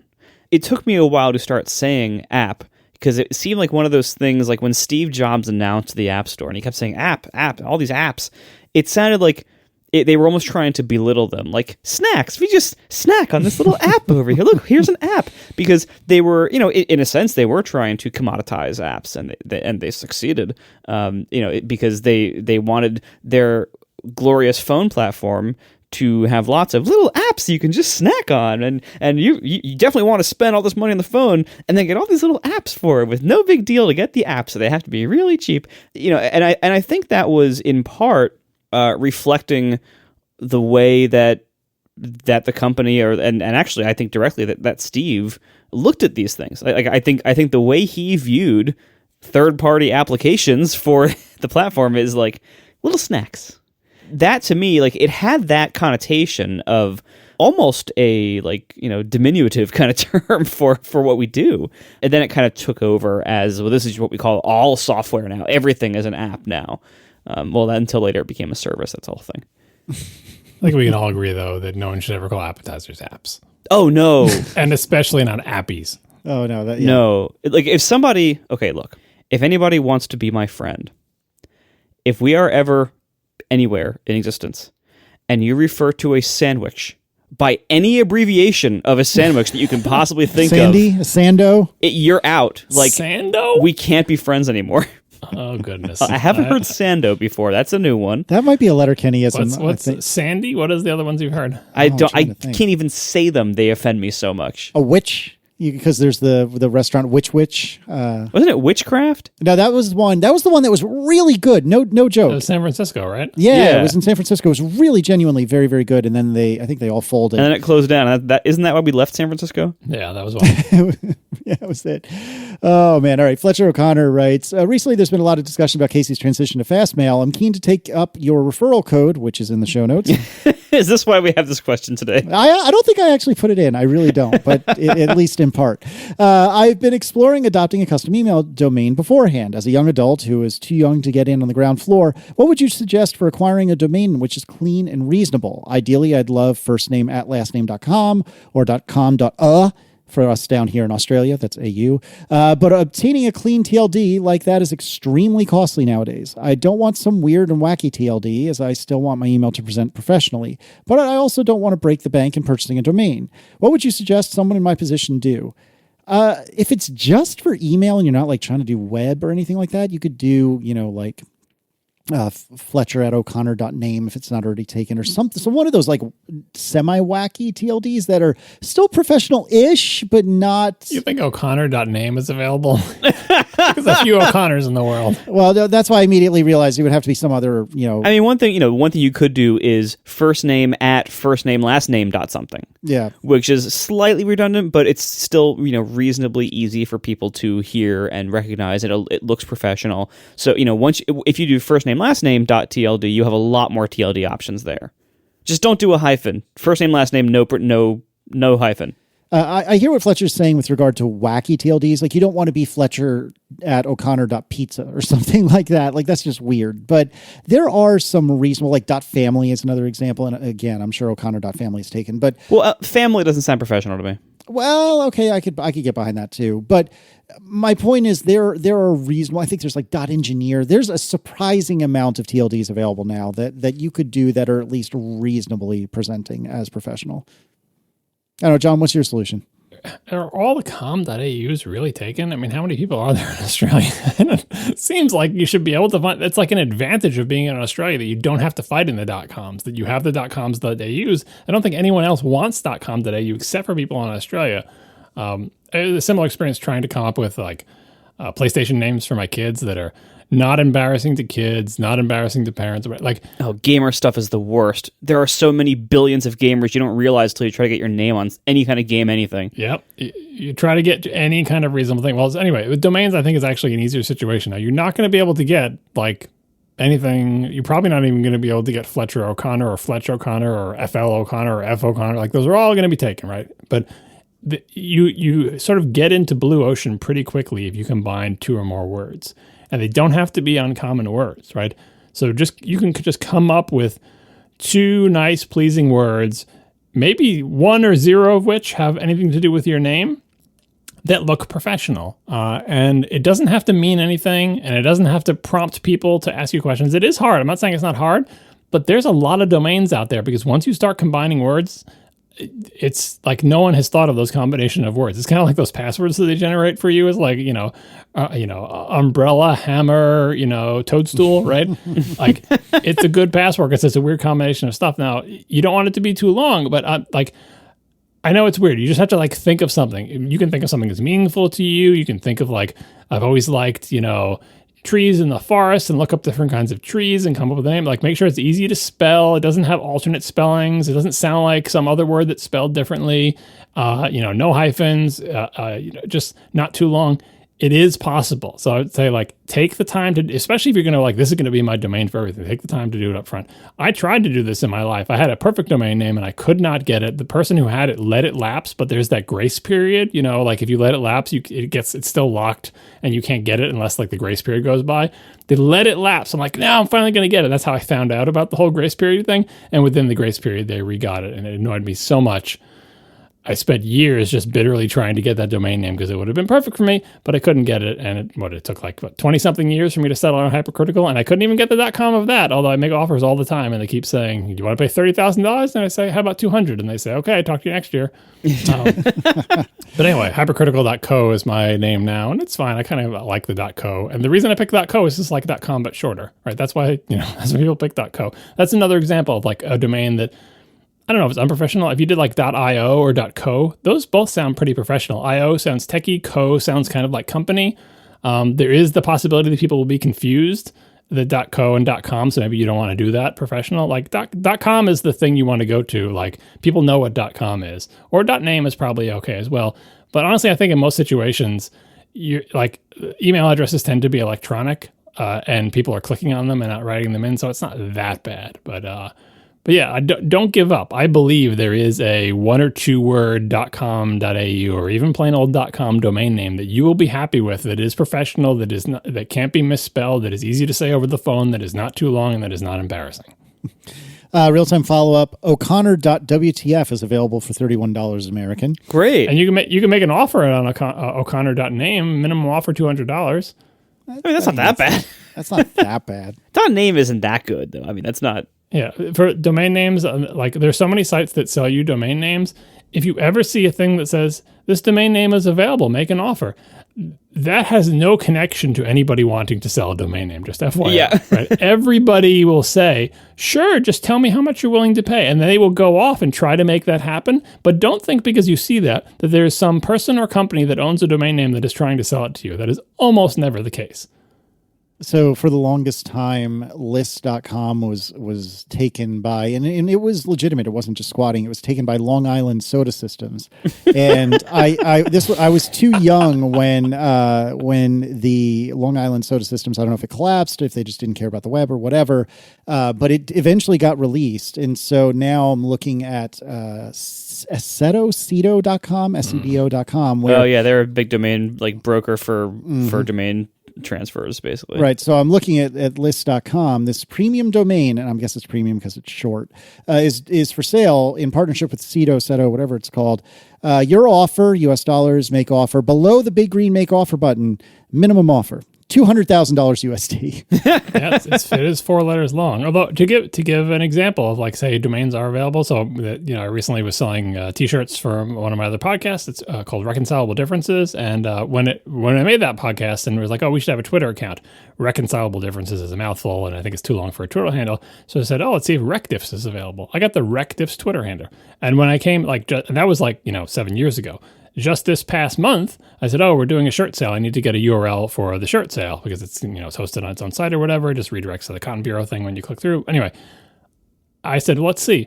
Is recdiffs.com available? Recdiffs.com was available. RECDIFFS.com. A short domain name, exactly what I would wanted, matches the Twitter handle 7 years after I started the podcast, and it was available. I got recdiffs.com. I got recdiffs.store. I got recdiffs.org. That's why all these names are taken. Wait, why did if you had the .com, why did you get any others? Because .store is fun. I guess they all redirected to each other. I wanted to cover all bases. If people didn't remember the .store and they just type RecDiffs, you'd get to it. No one was not buying a shirt because they couldn't find the page, right? But the point is, RecDiffs. I know that's weird, but you're but see, because it's a combination of two things that happen to be an abbreviation, and it's exactly the domain I want. I don't even want reconcilabledifferences.com. I want RecDiffs because it's much easier to say. So don't give up on the idea that all the domains are taken. There are ones out there just waiting for you to find them. Dave Brash writes, what's the proper etiquette for retiring a Mac to the Syracuse Museum in the Sky? Format first or close the lid and pack it away time capsule style? If I do the latter, will it poison my iCloud data when I fire it up in a decade? Oh, that's interesting. iCloud, haha. How many of my Macs have iCloud on? Do any of them have mobile meal? Yeah, they probably do. So my intentional strategy with that is you just close it up. You don't touch anything on it because it's supposed to be like a time capsule. This is what my computing life was like. You don't wipe the hard drives. You don't copy them. You don't remove anything stuff. It is exactly as it was the moment it was decommissioned, right? Now, yes, in theory, if you take the thing out and turn it on and it's going to poison my iCloud, but trust me, it's not. They won't be able to connect. They won't work correctly. You probably won't even be able to get them on the Wi-Fi. They won't be plugged into Ethernet, or it'll be a 68K Mac that has no idea how to get on the internet, and you'll be, launching Mac TCP or whatever and try to open a PPP connection to somewhere. It's not as big a concern as you would think. But anyway, the reason I don't touch them is, well, one, it's less work, and two, that's what I want. I want the snapshot of exactly what things were like. I want all my icons, all my window positions back in the days when the Mac remembered them, just everything the way it was. To go back a step, flowcon.com, which is probably a mouthful, but FLOCONN.com. for Fletcher O'Connor. I would not pick that. It's too easy to misspell. All right, fine. I don't know how to spell that when you say that. Also, it sounds like some kind of like HVAC company. I don't know. It does, actually. Like, All don't right, be fine. tied to having it with your name. It could be anything that you think you're interested in. You know, it could be just like, you know. It's only $14, though. Flowcon.com. I feel like there's a service I can provide. You just have to sit down with somebody and say, what things do you like? What things or words or feelings or places are meaningful to you? And then just try to come up with stuff. Thanks to our sponsors this week, Squarespace, Trade Coffee, and RevenueCat. And thanks to our members who support us directly. You can join atp.fm/join. We will talk to you next week. Now the show is over. They didn't even mean to begin, 'cause it was accidental. Oh, it was accidental. John didn't do any research. Marco and Casey wouldn't let him, 'cause it was accidental. Oh, it was accidental. And you can find the show notes at atp.fm. And if you're into Twitter, you can follow them at CASEYLISS. So that's Casey Liss, MARCOARMENT, Marco Arment, SIRAC, USA Syracuse. It's accidental. They didn't mean to. Accidental. Tech podcast so long. I think the SwiftUI thing is actually improving. Oh, tell me more. I think I have finally figured out how to use the new navigation split view API in a way that I don't hate. There's a couple of bugs that I actually have to file bug reports for, like ASAP, because it's simple stuff like if you change from light mode to dark mode, it doesn't regenerate some of the icons and like the back buttons and the toolbars and stuff like that, and so they have the old color. So I got to file stuff like that, and if they don't fix that before release, I literally can't use this, unless I can find some hack workaround. But assuming that kind of stuff can get fixed before release, I think I actually might have finally gotten it to a place where I can use it. So we're gonna see. I'm gonna proceed and see what else I can customize about this and see what other how much more of my UI I can get to function in this environment to some kind of minimum spec. But I think I'm getting there. I mean, and there's still certain things that are like comically obtuse, and I'm still hitting walls, and I'm still hitting like weird behavior where like for some reason if I write it this way, it doesn't update the state when the value changes, but if I write it this other kind of similar way for some reason, that works. Like there's still things like that I'm figuring out, or at least plowing through over time. But I am actually making progress. I'm not hating it as much as last week. I was making huge amounts of progress in my hacking on my app with SwiftUI. But I always want more, like, because it's a Mac app and I know how Mac apps are supposed to behave. And it's like, but it should do this and it should do that. And as soon as I get something working, it's like I fight with it, and I get it working. And it's like, but it also should do this other thing. And it's compounding. And I feel like I'm getting to the point where I'm going to have to, I mean, this is silly, but like when you're doing it, something like this, or it's like a hobby project that's not going to actually make me any money, I will have to eventually break down and read all the articles that people are recommending for like, we'll put it maybe in a future show notes if I ever read it. But like lots of people recommended like, hey, you should read this so you actually know how SwiftUI works under the covers. To Marco's point last week, like understanding what it's actually doing and not just like poking at the surface, but understanding it at a deep level is the key to doing really complicated things, right? Simple things you can get by with just sort of understanding or whatever, but at a certain point, you really have to know how the machinery works to understand why. Like I've already done things that I'm like, I'm not sure why this fixes it. I have theories about why it fixes it, and the theories seem to be borne out by my experimentations because I have my project, and then I have a playground right next to it where I'm making the toy examples, like testing my ideas.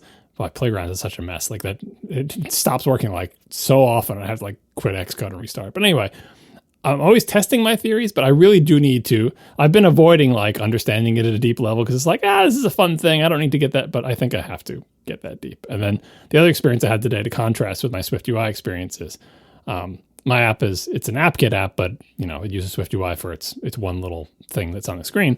But other parts of it are just plain old AppKit, and like dialog boxes or whatever. And in one of my dialogues, I was adding support for a bunch of features today, and I couldn't figure out how to do something.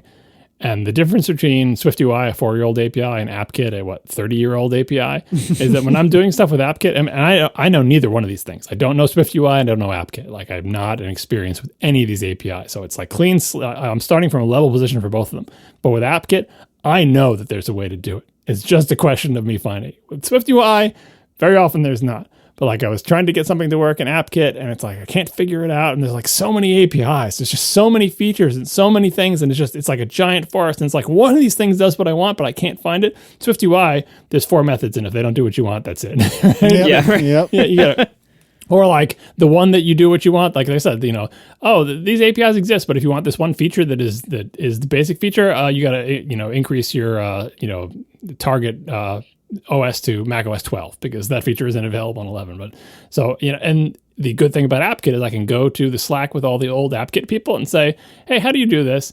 And out of nowhere, somebody comes and says, oh, it's just easy. It's just do this. And it's always a one-line solution in AppKit. It's like, just type this. And it's like, yeah, you pass -1 to this thing and it targets the whole thing instead of the individual item. And it's like, and it's documented. It's documented in the documentation. I just never had gone to that documentation because there's so much documentation and so many features. So not that, they're both frustrating, like not knowing how to do something. Oh, and the other thing is when I couldn't do it in AppKit, I was in SwiftUI mode and I'm like, you know what? I'll just do it myself. What I was trying to do was get an entire table view to highlight instead of just an individual row, because when I drag something into the table view, it auto sorts. So if I use the default highlighting, it makes it look like you're inserting the item between items 2 and 3 or whatever, but you're really not. You don't have that precision. As soon as you drop it, I'm going to resort it, right? So I wanted to just highlight the whole thing. I couldn't figure out how to do it. I'm like, hey, this is AppKit. I'll just draw the freaking highlight myself. I have total control of everything. Just subclass, override, draw a big rectangle, and that works pretty well. But it was like, this is AppKit. I shouldn't have to do that. That's a SwiftUI thing. And sure enough, I didn't delete all that code, delete that entire subclass, put one line into an init method to set the thing the way I wanted it, and it did it. So yeah, 30-year-old APIs, pretty sweet. Pretty good. Yeah, I actually on a lark, I searched. So I had 3 different major areas of complaint last week, and on a lark, I searched for the class. I think it's photos, or it's a view actually. Photos picker, I think it's called, and I searched for that in SwiftUI, either on Reddit specifically, or maybe I just did like a DuckDuckGo search. I don't recall exactly, but I found a Reddit post that told me exactly what I needed to know to solve the problem. Now, granted, it would have been nice if I could find that in Apple's freaking documentation, but at least I found it somewhere. And so that one of my 3 issues has been resolved. And so all my god-awful code that I was using to present a photo picker in the existing version of Masquerade, that can all go away if I'm willing to require iOS 16 right away, which I pretty much am. So here we are. And I'm pretty excited about that. All my other issues, though, still remain. Probably self-created, but who knows?